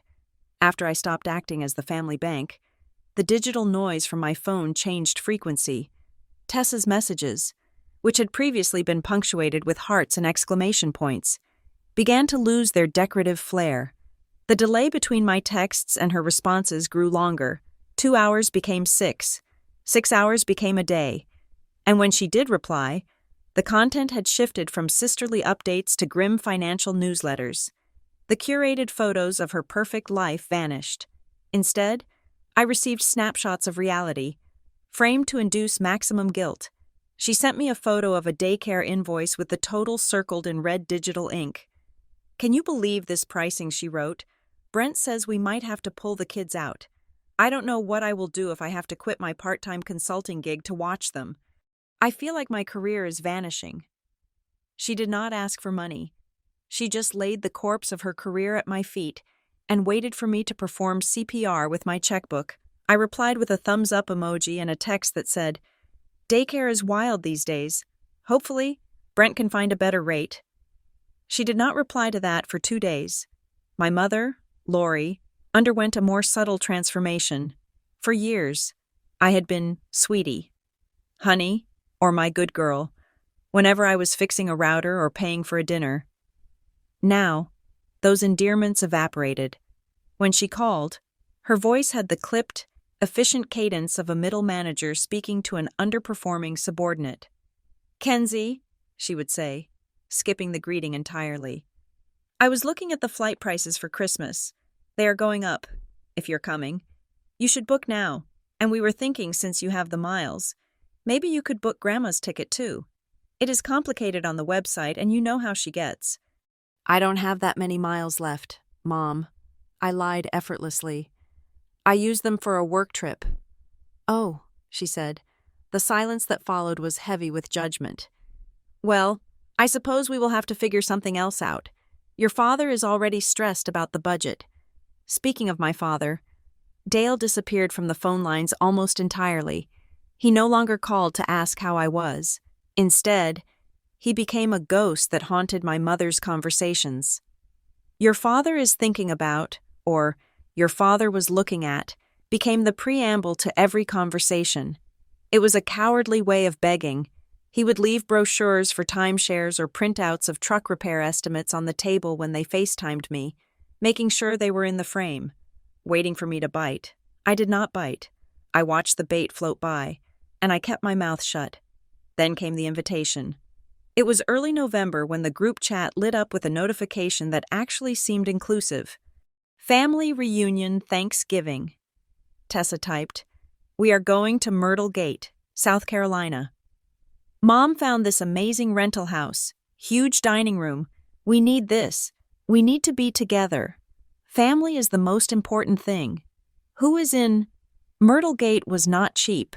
It was a resort town known for high-end golf courses and beachfront properties that cost more for a week than most people earned in 3 months. "I am in," I typed. I wanted to see it. I wanted to see the mechanism of the machine up close. I wanted to know if they missed me, or if they were simply organizing a summit to restructure their debt. I flew into Charleston and drove down to Myrtle Gate. The rental house was a sprawling, 3-story monstrosity with wraparound porches and a view of the dunes. It was beautiful, excessive, and completely out of their price range. As I pulled my rental car into the driveway next to Brent's leased luxury SUV, I felt a knot of anxiety in my stomach. But this time, the anxiety wasn't about whether they would like me. It was the anxiety of a detective walking into a crime scene, knowing the body is hidden somewhere in the walls. I walked up the stairs. The door swung open before I could knock. "There she is," my father boomed. He was holding a beer, his face flushed with a performance of joviality. "The world traveler returns." He hugged me. It was a long hug, too long. It felt like he was checking my pockets. When he pulled back, his eyes didn't meet mine. They darted over my shoulder to the car, then to my bag, then finally, briefly, to my face. "Good to see you, Dad," I said. Inside, the house was a flurry of activity. My mother was in the kitchen, a chef's kitchen with dual ovens and granite acres, arranging a charcuterie board that probably cost $300. "Kenzie," she exclaimed, wiping her hands on an apron. She rushed over and squeezed my arms. "You look tired. Are you working too much? You need to relax." That is what this week is for. Family, relaxing. "I am fine, Mom," I said. "The house is incredible. Isn't it?" Tessa appeared from the living room, holding a glass of white wine. She looked thinner, her smile tight around the edges. "We decided we deserved a treat. Life has been so heavy lately. We needed a win." She hugged me, and I felt the tension in her frame. She smelled of expensive perfume and desperation. "I'm so glad you came," she whispered. "We have so much to talk about." The phrase, "we have so much to talk about," is rarely a prelude to good news. The first 2 days were a masterclass in behavioral conditioning. They were on their best behavior. No one asked for a cent. They poured my wine. They asked me about Seattle, although their eyes glazed over whenever I mentioned the actual mechanics of my job. They complimented my clothes. They reminisced about childhood memories that I didn't recall being nearly as sunny as they described, but I felt the eyes. When I went to the bathroom, I came back to find silence that felt like it had just been broken. When I paid for a round of drinks at a local bar, I saw Brent and Dad exchange a look, a quick, sharp nod that said, "She is liquid. The tap still works." The climax arrived during the Thanksgiving dinner itself. We were seated around a massive mahogany table. The chandelier was dimmed. The turkey was carved. The wine had been flowing for 2 hours. We were at the stage of the meal where bellies were full and defenses were down. Brent cleared his throat. He set his wineglass down with a deliberate clink. "You know," he started, leaning back in his chair and surveying the room like a feudal lord. "Sitting here, with all of you, it makes me realize what matters. Legacy, building something that lasts for the next generation." He looked at Tessa, who smiled a smile that looked painful. "Exactly," she said. "We want the kids to have security. We want everyone at this table to be secure." "I have been working on something," Brent said, his voice dropping to a serious, confidential register. "A venture. It is not just a business. It is a vehicle for wealth preservation. I have been talking to Dale about it." My father nodded solemnly, looking at his mashed potatoes. "It is a solid plan. Kenzie, really solid." I put my fork down. Here it was, the pitch. "What kind of venture?" I asked. "Real estate holding," Brent said, the words rolling off his tongue like honey. "But not just flipping houses. We are talking about acquiring distressed commercial assets, repackaging them, and leasing them back. The margins are incredible. I have a line on a property right now, a warehouse district outside of Raleigh. It is a steal." He looked at me. The predator gaze was back, unmasked. "We are forming an LLC," he said. "Webb Legacy Partners. It is going to be a family office. We want to keep it in the house. No outsiders. Just us." "That sounds ambitious," I said neutrally. "It is," Tessa said, leaning forward. "But we need capital to close on the first property. The bank is being difficult with the timeline. They want a higher down payment because the business is new." "How much?" I asked. I didn't dance around it. I didn't ask for details about the market or the cap rate. I just asked the number. The reaction was instantaneous. The tension in the room snapped. My mother let out a breath she seemed to have been holding since the appetizers. My father looked up, his eyes bright. Brent grinned, a wide, victorious expression that showed too many teeth.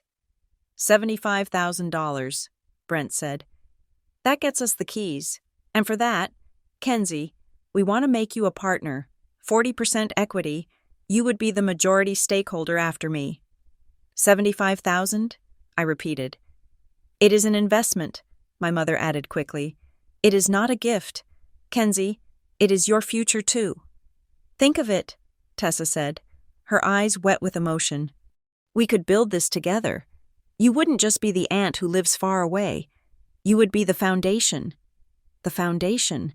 The thing that gets buried in the dirt so the rest of the house can stand tall." I looked at them. I saw the hunger. I saw the entitlement. They didn't want me to be part of the family. They wanted me to finance their delusions of grandeur. They had rented this house, bought this food, and staged this entire holiday for the sole purpose of extracting $75,000 from my bank account. "Okay," I said. The word hung in the air. Brent almost fell out of his chair. Tessa let out a little squeal. "Okay," Brent asked. "You are in?" "I am interested," I corrected. I reached for my wine glass, swirling the red liquid.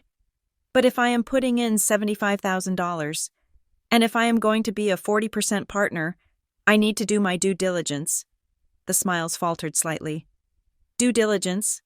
Brent laughed nervously. Kenzie, we are family. I have run the numbers.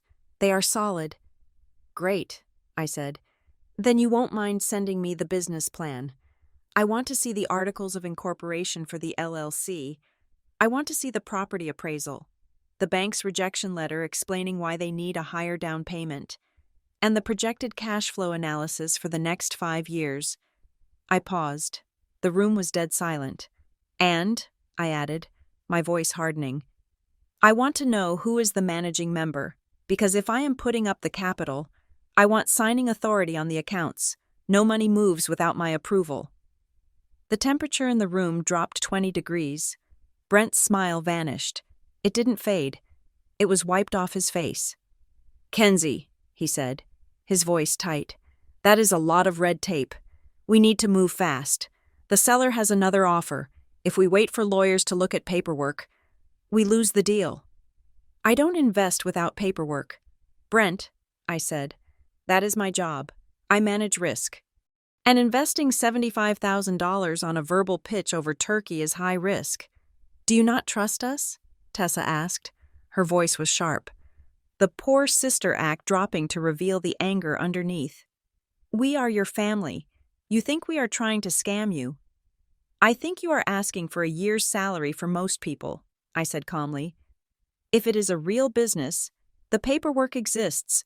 If the paperwork doesn't exist, it is not a business. It is a donation. We are not asking for a donation, my father snapped. He slammed his hand on the table, rattling the silverware.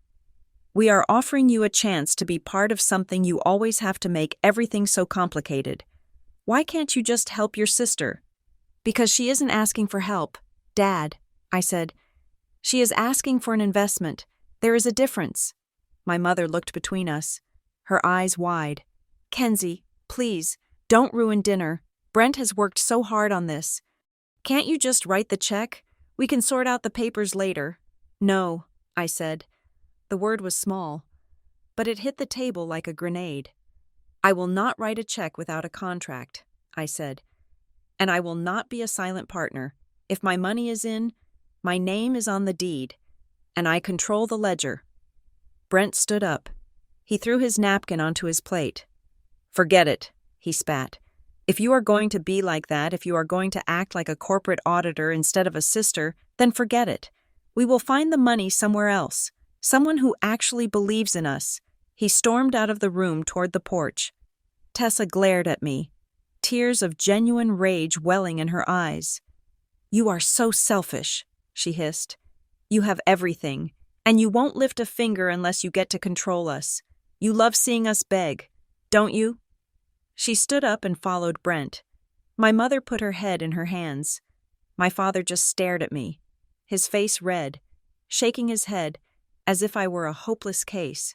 I hope you are happy, Dad muttered.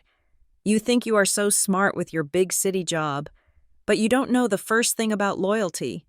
I took a sip of my wine. It tasted sour now. I looked at the empty chairs. I looked at the cooling turkey. I realized then that they weren't angry because I said no. They were angry because I had asked for the one thing that would prevent them from stealing from me accountability. They didn't want a partner. They didn't want a sister. They wanted a signature. They wanted a ghost who would sign the checks and then disappear back into the background noise. I am going to bed, I said, standing up. Kenzie, my mother said, her voice shaking. You can't just leave it like this. I didn't leave anything. Mom, I said, I just asked to see the receipt. I walked up the stairs to my room, locked the door, and pushed a chair under the handle. I didn't sleep that night. I lay awake, listening to the angry murmurs downstairs, and I knew, with absolute certainty, that the war had officially begun. They would not give up on the $75,000. They would just find a way to get it that didn't require my permission. I was back in Seattle for exactly 3 days when the bomb went off. It did not explode with fire or shrapnel. It detonated silently, vibrating in my pocket while I was standing in line for a salad at a deli near my office. My phone buzzed with a notification from the identity protection service I had subscribed to years ago, a service I mostly ignored because the only alerts I ever got were about password leaks on old websites I no longer used. But this alert was different. The banner across my screen was red, and the text was concise. New inquiry commercial credit line. Equifax. Date December 2nd. I stared at the screen. The deli noise, the clatter of tongs. The shout of orders faded into a dull hum. I had not applied for credit.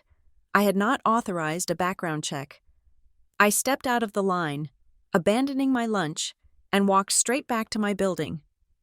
I took the elevator up to the 14th floor, my heart hammering a rhythm against my ribs that felt like a warning drum. I went into my office, closed the door, and locked it. I sat down at my desk and logged into the monitoring portal. My hands were shaking, not from fear, but from a cold, creeping rage. I expanded the details of the alert. The inquiry had come from a regional bank in Virginia. The applicant was a business entity, Web Legacy Ventures, LLC. I stopped breathing for a moment. They had used the name Brent had pitched over the turkey carcass just a week ago. But an inquiry alone did not mean I was involved. Anyone could apply for a loan. I opened a new tab and navigated to the Virginia State Corporation Commission's business search portal. My fingers flew across the keyboard. I typed in the entity name. The search results loaded in less than a second. Entity name Web Legacy Ventures, LLC. Status active. Filing date, November 28th. November 28th. That was the day after Thanksgiving. The day after I had looked them in the eye and said no. I clicked on the Entity Information tab. I scrolled down to the section listed as Principals and Management. There were 3 names listed: Brent Miller, Dale Webb, Kenzie Webb, and next to my name, in black and white pixelated text, was the title, Managing Member. The floor seemed to drop out from under my chair. Managing Member, that was not a passive investor role. That was a role with fiduciary responsibility. That was a role that made me liable for the debts and actions of the company. I downloaded the Articles of Organization. It was a PDF document. Scanned and uploaded, I scrolled to the bottom of the last page. There were signatures. Brent's signature was a jagged scrawl. My father's signature was shaky but legible. And then, there was mine. It was a good attempt. They had practiced. The K had the specific loop I used when I was signing quickly. The W in Webb was sharp at the bottom, just like mine. But the spacing was off. The pressure was too uniform. It was a simulation of my consent, drawn by the hand of the man who had taught me to ride a bicycle. My father had forged my signature on a federal legal document. I felt bile rise in my throat. This was not just a boundary violation. This was a felony. This was identity theft committed by the people who shared my DNA. But they had not stopped at the filing. I opened Google. I typed Web Legacy Ventures. The first result was a Squarespace website. It was sleek, modern, and filled with stock photos of diverse families shaking hands in front of glass buildings. The tagline read, Building Generational Wealth Through Strategic Acquisition. I clicked on the Our Team page. There I was. They had taken my LinkedIn profile picture, the professional headshot I had paid $300 for, and plastered it next to a bio that made me want to scream. Kenzie Webb, Chief Compliance Officer, with over a decade of experience in high-level data risk management at Blue Harbor Compliance Labs. Kenzie brings institutional-grade rigor to the Webb family portfolio. They were not just stealing my money. They were wearing my skin. They were using my employer's name, my professional reputation, and my credentials to legitimize a shell company run by a failed entrepreneur and a retired hardware store clerk. My desk phone rang. The sound made me jump so hard, I nearly knocked over my coffee. I looked at the caller ID. It was an external number. Creating a sense of dread in the pit of my stomach, I picked it up. Blue Harbor Compliance. This is Kenzie Webb. Hi, Ms. Webb, a male voice said. This is Marcus Thorne from Catalyst Capital. I am calling regarding the due diligence on the loan application for Webb Legacy Ventures. My blood ran cold. It was happening. It was bleeding into my real life. I see here, you are listed as a guarantor, Marcus continued, his tone professional and bored. We just needed to verify a few employment details since the loan amount is substantial. $200,000 is the request, $200,000. They had upped the ask. Marcus, I said. My voice was steady, terrifyingly calm. I am going to stop you right there. I did not authorize that application. There was a pause on the line. Excuse me. I am not a member of Web Legacy Ventures, I said, enunciating every syllable. My signature on those documents is a forgery. You are looking at a fraudulent application. I suggest you flag it immediately. Oh, Marcus said. The boredom vanished from his voice. I see. Okay. I will escalate this to our fraud department. Thank you for letting us know. He hung up. I sat there, staring at the receiver. If that loan had gone through, and if when they defaulted, the creditors would have come for me. They would have come for my condo. They would have garnered my wages. My employer would have been notified that their director of compliance was involved in a defaulted commercial loan, which would have triggered an internal investigation. I could have lost my clearance. I could have lost everything. I picked up my cell phone. I did not call my parents. I called Tessa. She answered on the second ring. Hey, I was just about to text you, she chirped. She sounded breathless, happy. How is Seattle? Tessa, I said. Why is my name on a filing with the Virginia State Corporation Commission? The silence that followed was instant. It was not the silence of confusion. It was the silence of a child caught with their hand in the jar. I don't know what you mean, she stammered. Don't lie to me, I said. I am looking at the PDF. I am looking at the website. You used my photo. Dad forged my signature. You are trying to take out a $200,000 loan in my name. It is not in your name, she cried, her voice pitching up into hysteria. It is the company's name. You are just a partner. We needed a third member to qualify for the better interest rate. Brent said it was just a formality. A formality, I shouted. It is fraud. Tessa, it is a crime. You put my job at risk. A lender just called my office. We were going to tell you, she sobbed. We needed to get the approval first so we could show you it worked. Brent is under so much pressure. We have debts. Kenzie, real debts. Not just the stroller money. We are underwater on the house. If we don't get this funding, we lose everything. So you decided to steal from me. We are not stealing, she screamed. We are borrowing your credibility. You have so much of it. You don't even use it. Why are you so stingy with everything? You sit up there in your glass tower and judge us. But you don't understand what it is like to drown. I am removing my name, I said. And I am reporting the fraud. No, she shrieked. Kenzie, please, if you report it, Dad could get in trouble. Brent could go to jail. Do you want to send your brother-in-law to prison? Do you want to destroy this family? You destroyed it when you signed my name, I said. I hung up. 30 seconds later, a notification popped up, a voice message from Brent. I played it on speaker. Kenzie, Brent's voice was low. It wasn't the friendly salesman voice anymore. It was the voice of a bully who had been cornered. Tessa just called me. Look, let's not overreact. I know you are upset about the procedure. Maybe we skipped a step. But think about the optics here. If you report this, if you make a scene, it is going to look bad for you too. Who trusts a compliance director who sues her own father? Just sign the ratification document I am emailing you. Stand with us. Once the funding hits, we will buy you out. Easy. Don't be the bad guy. Kenzie, nobody likes the bad guy. My hands were no longer shaking. They were steady. I opened my email client. I composed a new message. But not to Brent. I typed in the address of the most aggressive corporate litigation firm in Seattle. A firm I had worked with on a previous audit. Subject: urgent representation needed. Identity theft and corporate fraud. I spent the next 3 hours compiling the evidence. I screenshotted the website. I downloaded the metadata from the PDF that showed the document was created on a computer named Brent MacBook Pro. I pulled the call log from my office phone. I was building a case. I was constructing a firewall, but I needed to be thorough. My grandmother's warning echoed in my head. I decided I could not let you walk into the slaughterhouse with your eyes closed. I went back to the public records database. If they had forged the LLC documents, what else had they done? I searched the county clerk's records in the county where my parents lived. I searched for documents filed under my name in the last 6 months. The search wheel spun.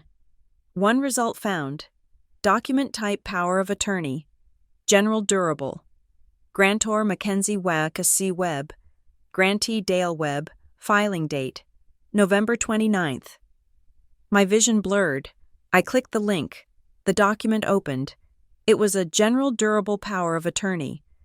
It granted Dale Webb, my father, the unrestricted right to manage my finances, sell my property, access my bank accounts, and make legal decisions on my behalf. It claimed that I was unavailable to manage my own affairs. And there, at the bottom, was a notary stamp, a notary in Maple Hollow, someone they probably knew, someone who had stamped the document without me ever stepping foot in the room. They hadn't just tried to use my name for a loan. They had set up the legal framework to take over my entire life. They had prepared a document that would allow them to sell my condo in Seattle without me even knowing. They could have drained my retirement accounts. They could have signed me into debt that would take 3 lifetimes to repay. This wasn't desperation. This was a coup. I looked at the signature on the power of attorney. It was sloppy this time. They had been in a rush. I felt a sensation I had never felt before. It was the feeling of love dying, not fading, not withering, but being executed by a firing squad of facts. I picked up the phone and dialed the lawyer's number. "This is Kenzie Webb," I said when the receptionist answered. "I need to speak to a partner immediately. I have a case involving interstate wire fraud, identity theft, and forgery. And the perpetrators are my immediate family." "Hold, please," she said.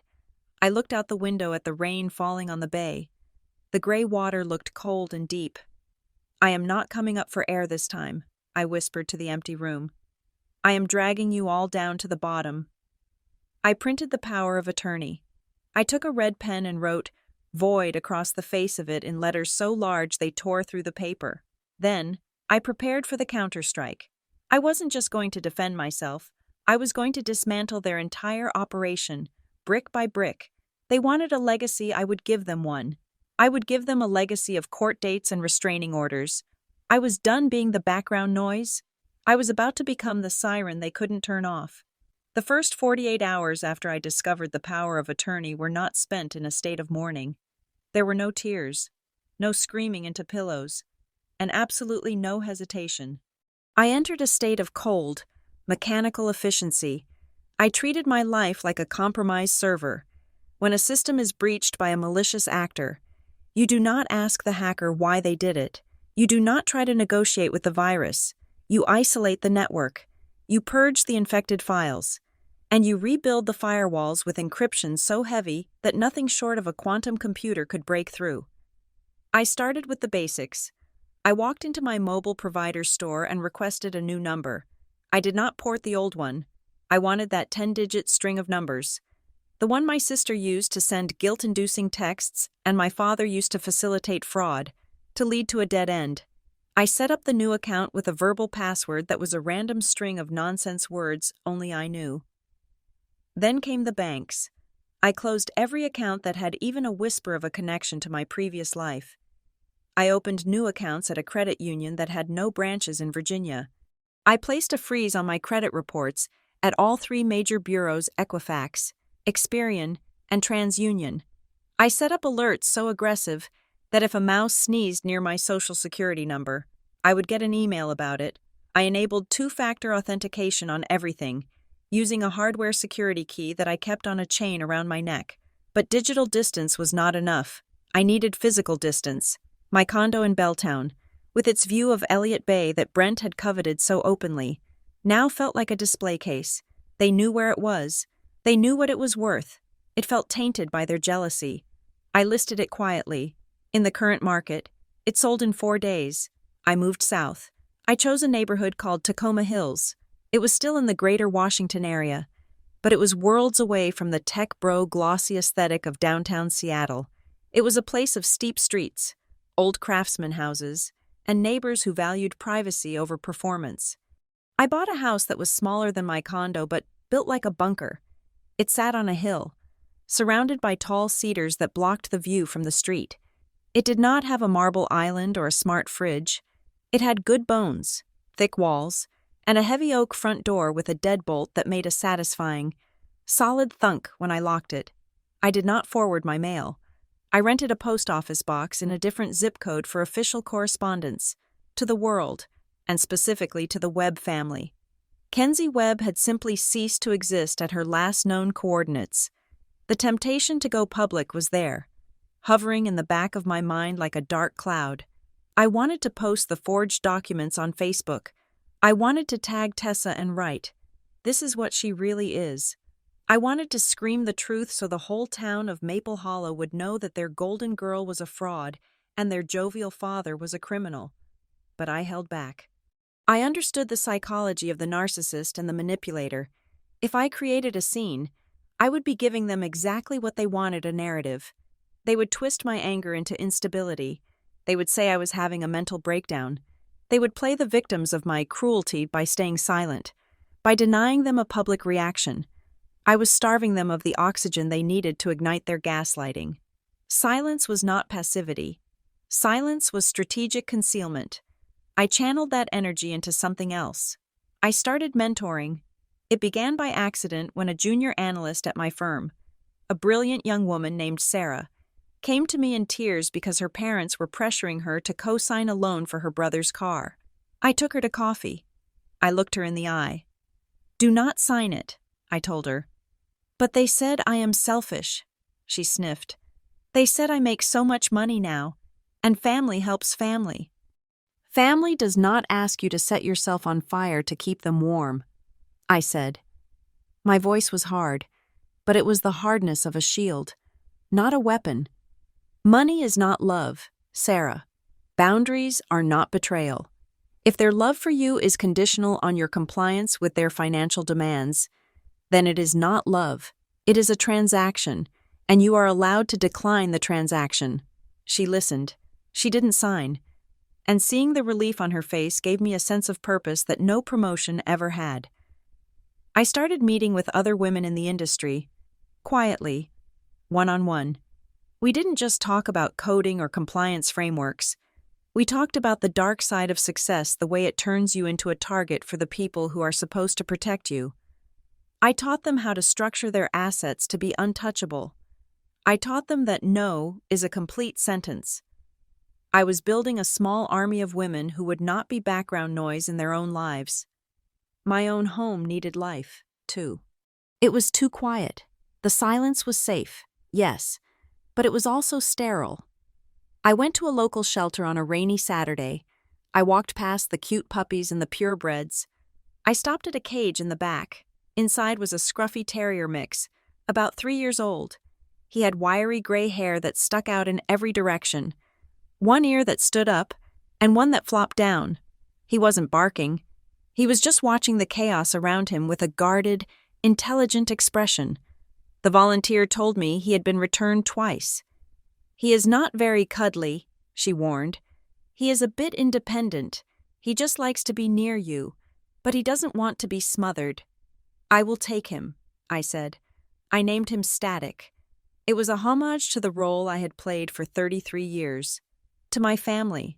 I had been static, just white noise in the background of their broadcast. But static is also energy. It is electricity waiting to discharge. Static suited me. We were roommates who respected each other's space. He would sleep on the rug while I worked, his little chest rising and falling, and occasionally he would look up at me with those soulful brown eyes as if to say, "I am here, you are here, we are safe." When I walked him through the rainy streets of Tacoma Hills, I felt a grounding connection to the earth that I had never felt in the high-rise. I was no longer floating. I was planted. 3 weeks after I moved, I had a visitor. I had given my new address to exactly one person. I opened the heavy oak door to find Grandma Evelyn standing on my porch, shaking a wet umbrella. She looked small in her raincoat, but her eyes were as sharp as ever. "Well," she said, looking past me into the house, "it is certainly harder to find than the last place. I had to use a paper map." "Come in, Grandma," I said, stepping aside. She walked in and surveyed the living room. It was simple. A comfortable gray sofa, a wall of bookshelves, a fireplace that was currently crackling with a real wood fire. Static trotted over, sniffed her shoes, and gave a small, approving wag of his tail. "He likes you," I said. "He usually ignores guests." "He has good taste," Evelyn said, bending down to scratch behind his ears. "And so do you. This house, it feels solid. It feels like you." We sat by the fire. I made tea. I waited for the lecture. I waited for her to tell me that family is family, that forgiveness is divine, that I should just call my mother because she was crying herself to sleep. Evelyn took a sip of Earl Grey and set the cup down on the saucer with a delicate clatter. "They are panicking," she said simply. "I assumed so," I said. "The loan fell through," she reported, as if reading the news. "The bank flagged it for fraud after you spoke to them. Brent is scrambling. He is trying to find a hard money lender. But the rates are predatory. Your father is confused. He keeps saying there must be a mistake with the paperwork. He cannot conceive that you actually cut the cord. He thinks you are just having a tantrum, and you will be back to fix it once you calm down." "I am calm," I said. "I have never been calmer." "I know," Evelyn said. She looked at me, her gaze penetrating. "I did not come here to ask you to make peace. Kenzie, peace is for people who are at war. You are not at war. You are the victim of a crime." I felt a lump form in my throat. Hearing her say it, hearing someone from the inside acknowledge the reality was a relief I didn't know I needed. "I came to ask you one question," she continued. "How do you want to end this?" "I want them to leave me alone," I said. "They will not," she said. "Not as long as they think there is a chance. Not as long as they think they can bully you or guilt you or legally maneuver around you. Parasites do not detach voluntarily. My dear, you have to remove them." She reached into her purse and pulled out a manila envelope. "I brought you something," she said. "I have kept a journal for 40 years. I wrote down dates. I wrote down conversations. I wrote down the time Tessa borrowed $5,000 from your grandfather's estate and never paid it back. I wrote down the time your father signed your name to a car title when you were 19. I have records.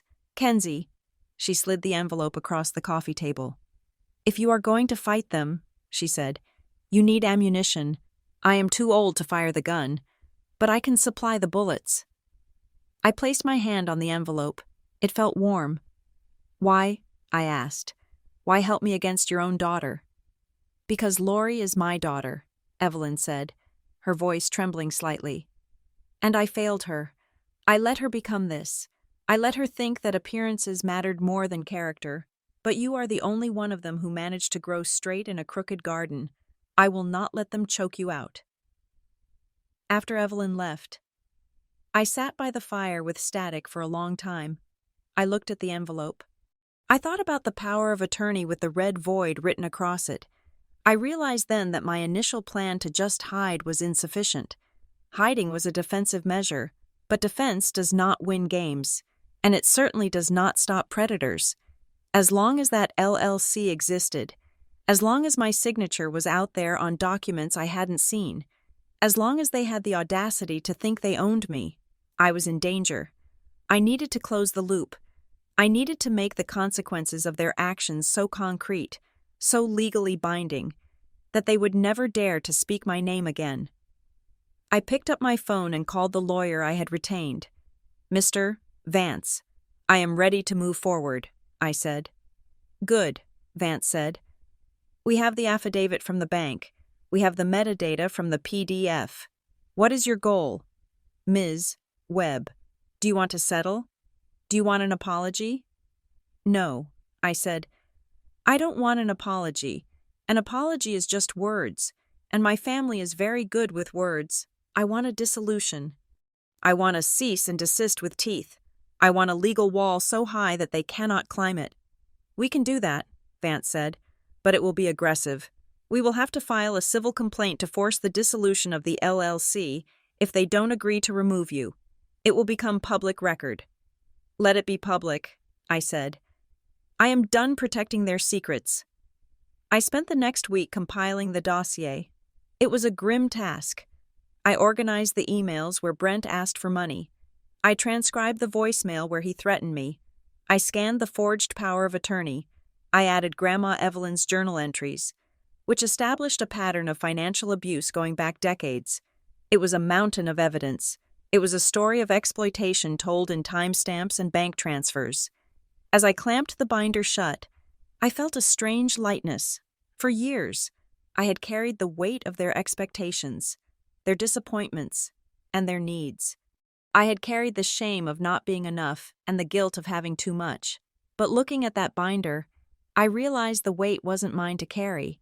It was theirs. It was a record of their choices, their greed, and their failures. I was just the delivery service. I stood up and walked to the window.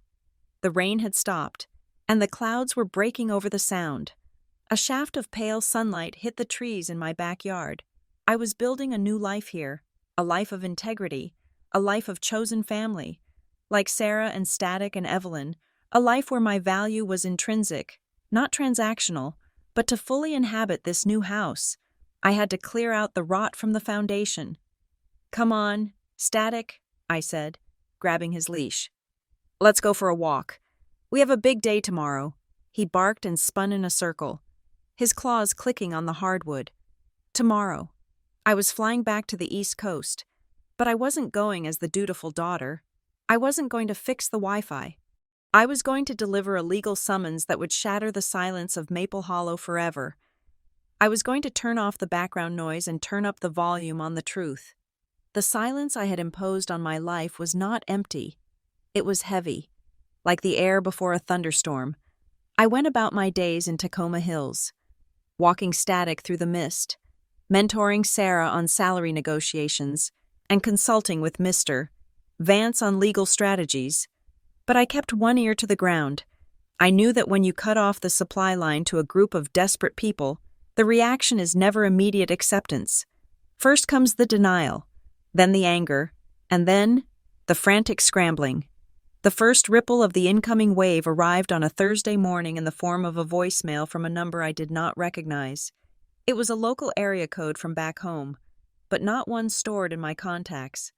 I almost deleted it without listening, assuming it was a debt collector looking for Brent or a flying monkey sent by my mother, but curiosity, that professional instinct to gather all available data, made me press play. Kenzie, it is Rowan, the voice said. Your cousin Rowan. Look, I am not calling to ask for money. I swear. I think you need to know what is happening down here. It is getting ugly. Kenzie, really ugly. Call me back if you want. But if you don't, just watch your back. Rowan. I hadn't spoken to her in 5 years. She was the black sheep of the extended family because she had the audacity to become a social worker instead of marrying rich or climbing a corporate ladder. She lived in a small apartment in Richmond and refused to attend the extravagant family summits. If Rowan was calling, the situation had breached the containment zone of the immediate family. I called her back from my secure line. It is me, I said. Oh, thank God, Rowan said. She sounded exhausted. I didn't think you would answer. I heard you went off the grid. Aunt Lori is telling everyone you had a nervous breakdown and joined a cult in the Pacific Northwest. A cult? I let out a dry, humorless laugh. That is a creative spin. It is their only spin, Rowan said. But Kenzie, listen, the bank, the one where they tried to open that line of credit, they are not just closing the application. They are investigating. Apparently, when you flagged it as fraud, it triggered a mandatory review because the amount was over $200,000. Good, I said. That is how the system works. It is not just the bank, Rowan continued. her voice lowering. Because the LLC is public record, and because your name was on it. People started looking into it. A couple of local investors, friends of Brent's from the country club, put money into Web Legacy Ventures before the bank loan fell through. Now they are asking for their deposits back. And Brent spent it. He spent the seed capital. He put a down payment on a leased Range Rover and paid off some old credit card debt, Rowan said. He thought the bank loan was a sure thing to cover the hole. Now the investors are talking about a class action lawsuit. And Kenzie, your name is on the website. They think you are the mastermind. They think the director of compliance was the one who legitimized the scam. I felt a cold shiver run down my spine. This was the nightmare scenario. My reputation, the one thing I had built with my own hands, was being dragged through the mud of my brother-in-law's incompetence. "What is Tessa doing?" I asked. "Damage control." Rowan snorted. "Have you seen her Facebook?" I had blocked Tessa, but I had a burner account for monitoring purposes. I logged in while Rowan was still on the line. Tessa's feed, usually a gallery of consumerist triumph, had shifted tone. The photos of brunch and shopping bags were gone. In their place were text-heavy graphics with cursive fonts against soft, watercolor backgrounds. Family is about forgiveness, even when it hurts. One post read, "The strongest people are the ones who stay, not the ones who run." Read another. But it was the comments section that told the real story. Usually, Tessa's comments were an echo chamber of praise. Now, they were a battlefield. "Where is my husband's $5,000? Tessa, one user named Mike D. had commented. "Funny how you talk about family values while driving a car bought with stolen money," wrote another. Tessa had not deleted them, likely because there were too many, or perhaps because playing the victim in public was her last card. She replied to one comment with, "We are dealing with a difficult family situation involving a mental health crisis with a partner. Please respect our privacy while we heal." She was pinning the fraud on me. She was painting me as the unstable partner who had lost the money, while she and Brent were the suffering saints trying to clean up my mess. "She is telling people you promised to fund the project and then pulled out at the last second due to instability, leaving them holding the bag," Rowan confirmed. "She is weaponizing your silence, Kenzie, because you aren't there to defend yourself. Her version is the only one people hear. Let them talk," I said. Though my grip on the phone was tight enough to turn my knuckles white. "Talk isn't evidence. There is more," Rowan said. "Brent lost the lumber contract. The supplier did a background check on the LLC, saw the fraud alert from the bank, and cut him loose. He is telling everyone at the club that you ruined him out of jealousy. He says you couldn't stand seeing them successful." "Successful?" I asked. "They were never successful. They were insolvent." "Logic doesn't matter to them right now," Rowan said. "They are cornered animals, and cornered animals bite." We hung up, and I sat in my office, watching the rain streak the window. I had hoped that the legal threat alone would make them retreat. I had underestimated their capacity for delusion. They weren't retreating. They were digging trenches. 2 days later, the letter arrived. It came to my P.O. box. It was a thick, cream-colored envelope. My mother's handwriting was on the front, the loops of the letters wide and shaky. There was no return address. I opened it in my car. I didn't want to bring it into my house. My house was a sanctuary. "Kenzie, I don't know who you are anymore. I look at photos of you when you were a little girl, the one who used to follow me around the garden, and I wonder where that sweetheart went. Your father is sick with worry. His blood pressure is through the roof. Do you know what it does to a man to have his own daughter accuse him of being a criminal? He was only trying to help. He signed those papers because he thought he was helping you build a future with us. He thought you were too busy with your big job to handle the details. We are a family. Families share. Families cover for each other. We don't call lawyers. We don't call the police. We sit down at the dinner table and we fix it. Tessa is crying every day. The children miss their aunt. Brent is trying so hard to hold everything together. But you have made it impossible. Why do you want to hurt us? Is your money really more important than your mother's happiness? Please, Kenzie, withdraw the complaint. Tell the bank it was a misunderstanding. Tell them you gave Dad permission verbally. If you do that, we can put this all behind us. We can be a family again. Love. Mom. I read the letter twice. I looked for the words, "I'm sorry." I looked for, "We shouldn't have done it." I looked for, "We were wrong." They weren't there. Instead, there was manipulation. There was the rewriting of history. He thought he was helping you. There was the explicit instruction on how to commit perjury. Tell them you gave Dad permission verbally. She wasn't asking for forgiveness. She was asking me to become an accomplice to my own exploitation. She wanted me to lie to a federal institution to save face for a man who had stolen my identity. I crumpled the letter. I didn't throw it away. I smoothed it back out and placed it in the evidence binder. It was proof of intent. It was proof that they knew exactly what they were doing and were actively soliciting me to join the conspiracy. Then came the call from Dale. It was late, nearly 11 at night. My secure phone rang. I had unblocked his number for 24 hours, on the advice of Mr. Vance, just to see if he would leave a trail. I answered, but I didn't speak. I hit the record button. Kenzie.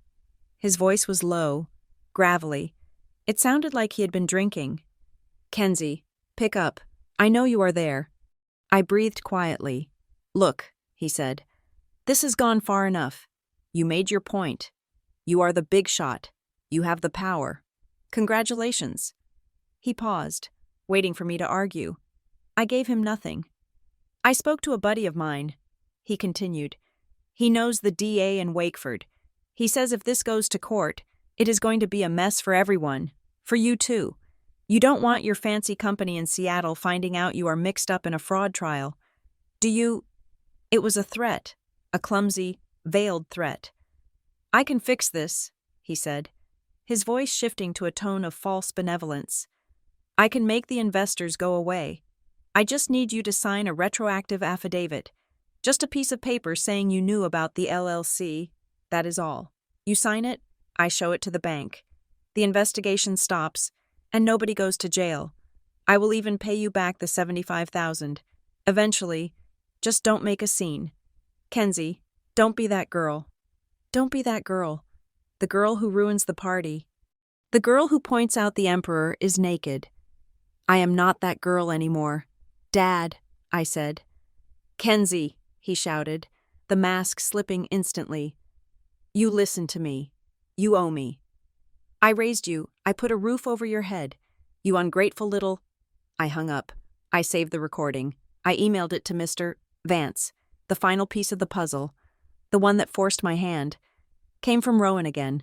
She texted me on a Saturday morning. Rowan, urgent. I just had coffee with a friend who works at the clerk's office in Wakeford. You need to know what they are filing. I called her immediately. What is it? They are not just waiting for you to sue them, Rowan said. They are going on the offensive. Brent found a lawyer, some strip mall guy who chases ambulances, and they are drafting a civil suit against you. Against me? I asked, bewildered. For what? Breach of verbal contract, Rowan said.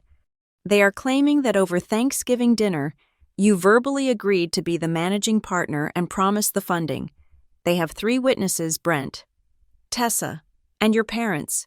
They are going to say that based on your verbal promise, they incurred expenses, the lease, the car, the marketing. They are suing you for damages. They are claiming you defrauded them by backing out. I stared at the wall of my study. It was diabolical, and it was dangerous. In a civil trial, the burden of proof is lower than in a criminal trial. It is a preponderance of the evidence. And if it is 3 voices against 1, if it is a grieving family against a cold, distant corporate executive, a jury might just believe them. Or at least, the lawsuit would drag on for years, bleeding me dry in legal fees and destroying my reputation in the process. They were trying to muddy the waters.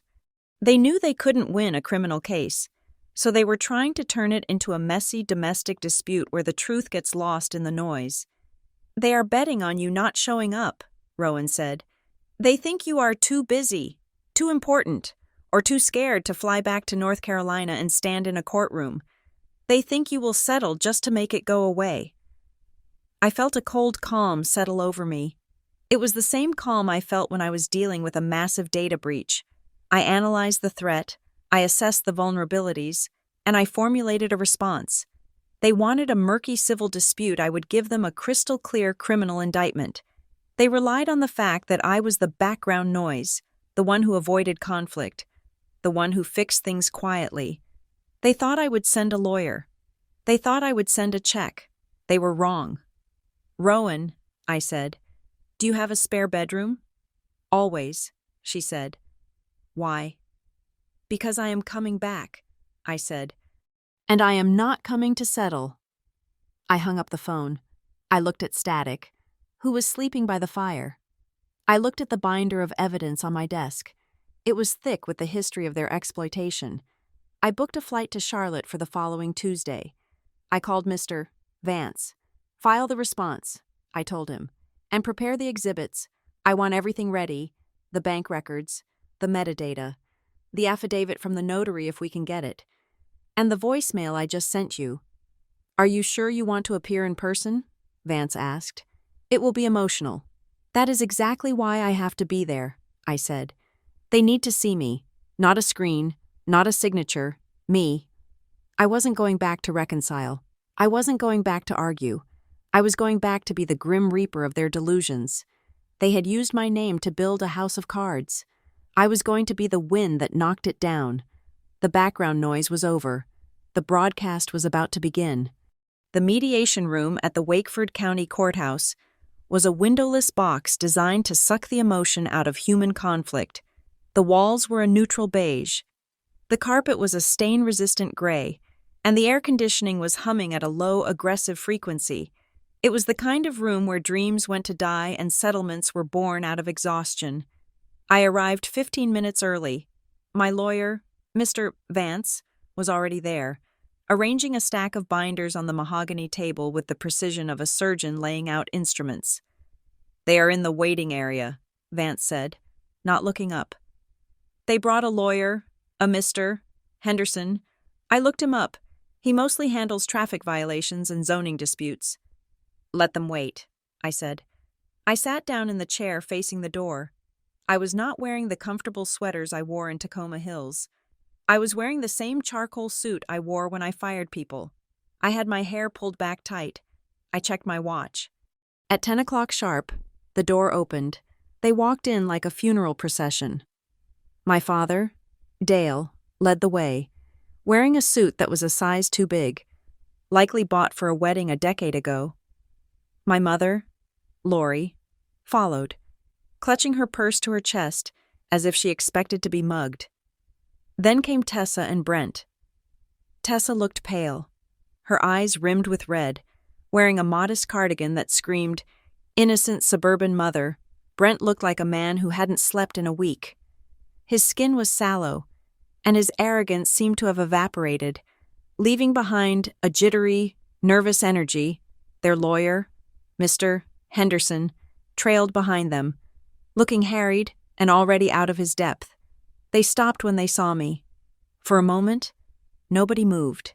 They were expecting the Kenzie they knew, the one who slumped her shoulders, the one who apologized for taking up space. Instead, they were looking at a stranger. They were looking at the managing director. "Kenzie," my mother breathed, taking a half step forward. Her instinct was to hug, to bridge the gap with physical contact. I didn't move. I didn't smile. I just nodded at the empty chairs across from me. "Sit down," I said. The command was soft, but it landed like a whip crack. They shuffled into their seats. The silence that followed was thick enough to choke on. "Mr. Henderson cleared his throat, shuffling his papers nervously. "Well, we are here to discuss the misunderstandings regarding the business partnership and the potential civil claims my clients have regarding the verbal contract breach." "Mr." Vance looked at Henderson over the rim of his glasses. He didn't speak. He just opened the first binder. "There is no misunderstanding," I said. My voice was steady, the voice of the narrator who has reached the final chapter. "And there is no partnership. Now, look here, Kenzie." my father started, his voice blustering with false authority. "We know you are upset, but we filed this suit because you made a promise. You sat at that table and said you would help. You can't just play with people's lives like that." "I made a promise to review the paperwork," I corrected him.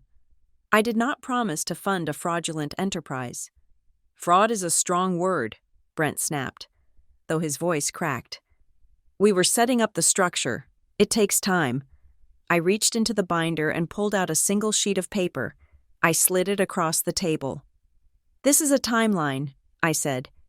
"It tracks the creation of the PDF document for the LLC registration.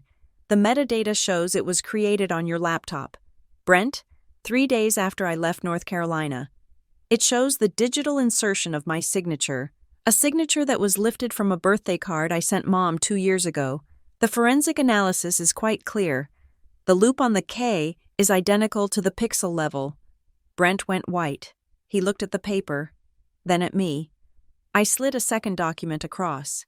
"This is the power of attorney," I continued. "Notarized in Maple Hollow while I was physically in Seattle. I have the flight records and the office badge swipe logs to prove I was 3,000 miles away when this document was stamped. That is forgery in the first degree." "Dad."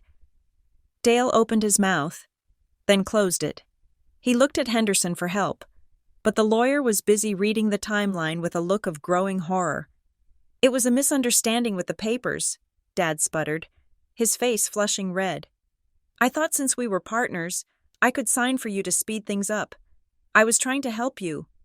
"You were trying to help yourself to my assets," I said. "And since we are talking about intent, let's listen to this." I placed my phone on the table. I tapped the screen. The room filled with the sound of Brent's voice from the voicemail he had left me. "Just sign the ratification document. Who trusts a compliance director who sues her own father? Don't be the bad guy. Kenzie." The recording ended. The silence returned, colder than before. Tessa let out a sob. It was a sharp, jagged sound. She covered her face with her hands. "You are so cold," she wept, her voice muffled. "You sit there with your fancy lawyer and your evidence, you don't understand what it is like." "Kenzie, the pressure. The kids need things. The house is falling apart. I am just trying to be a good mom. I am trying to give them a life. You have everything, and you won't even share. You don't understand the pressure of holding a family together." She looked up at me, tears streaming down her face, playing the role she had perfected, the martyr. I looked at her. I felt a flicker of the old pity, but I extinguished it instantly. "Pressure is real. Tessa," I said.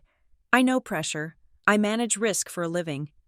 But pressure does not give you the right to steal my name. Being a mother does not give you a pass to commit identity theft. You aren't a victim here. You are an accomplice." "We just wanted us to be close," my mother interjected, leaning across the table, her eyes wide and pleading. "Kenzie, please, all of this, the business, the calls, I just wanted the whole family to be together. I wanted you to be involved. I wanted us to be a team again." She reached for my hand. I pulled it back. "You didn't want a team, Mom," I said. "You wanted a sponsor." I looked at all of them. "You say you wanted us to be close," I said, my voice cutting through her sobs. "But closeness doesn't mean standing next to my wallet. You didn't miss me. You missed the money you thought I owed you." "That is not true," Dad shouted, slamming his hand on the table. "We are family. You are our daughter." "Then why did you only call when the check cleared?" I asked. He had no answer. Mr. Vance stepped in. "We are filing a motion to dismiss your civil suit with prejudice," he told Henderson, "and we are prepared to hand this entire binder over to the district attorney's office. The forgery, the wire fraud, the identity theft. It is all here, unless—" He paused. "Unless what?" Henderson asked, wiping sweat from his forehead. "Unless you agree to our terms," I said.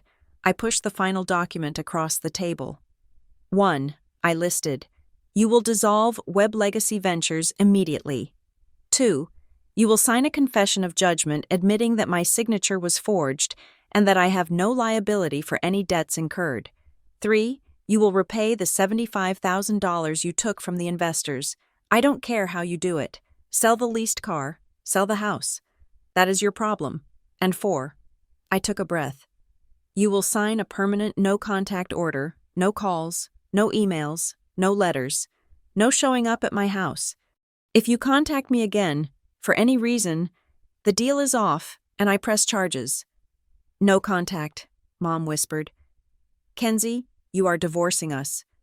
I am protecting myself, I said. We can't sign this, Brent hissed. It admits guilt. The investors will sue us. The investors are already going to sue you, I said. This just keeps you out of prison. It is the best deal you are going to get.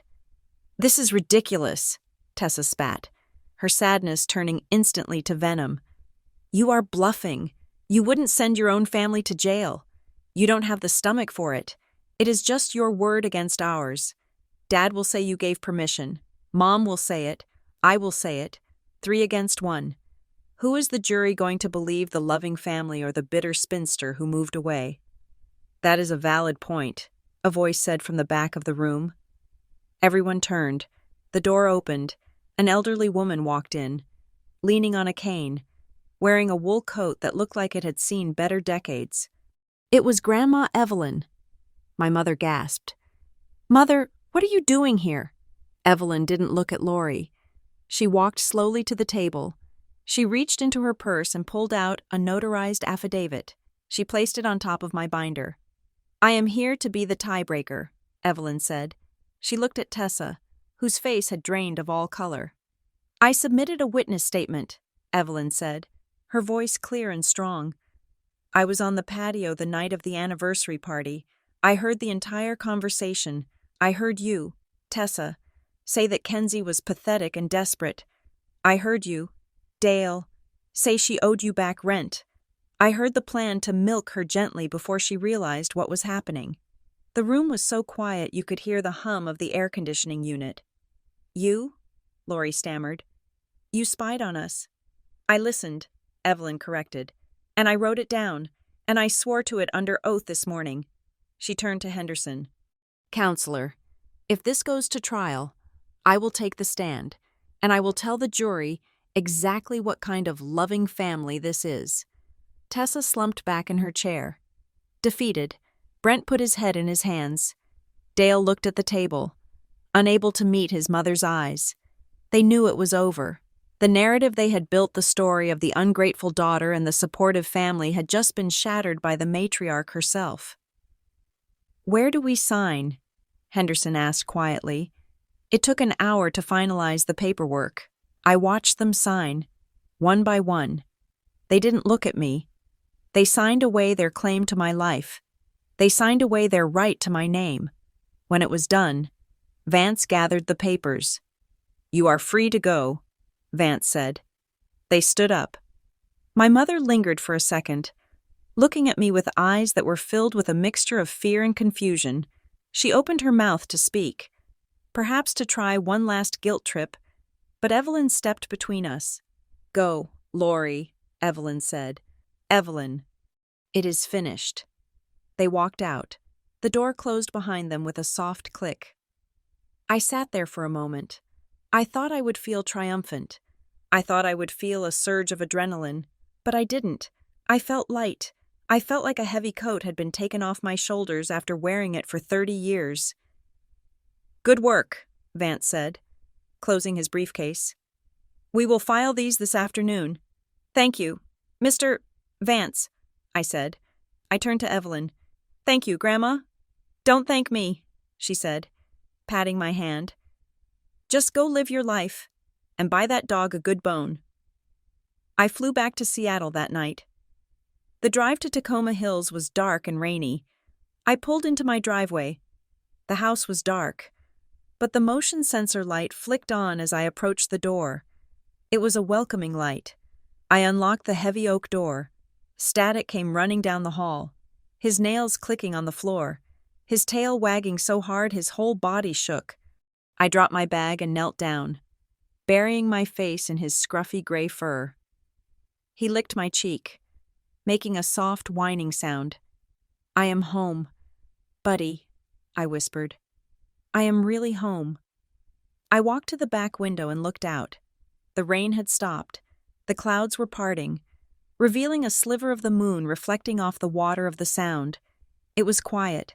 For the first time in my life, the silence didn't feel like an absence. It didn't feel like I was waiting for someone to notice me. It didn't feel like I was holding my breath. It felt like peace. It felt like ownership.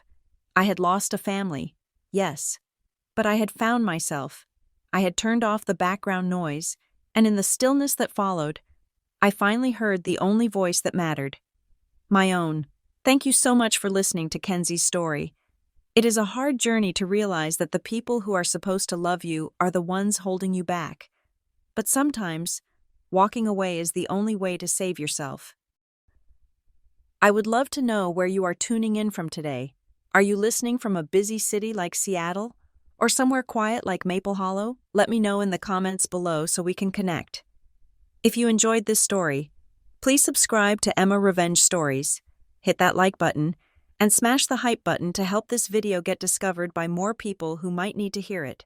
Stay strong, and see you in the next story.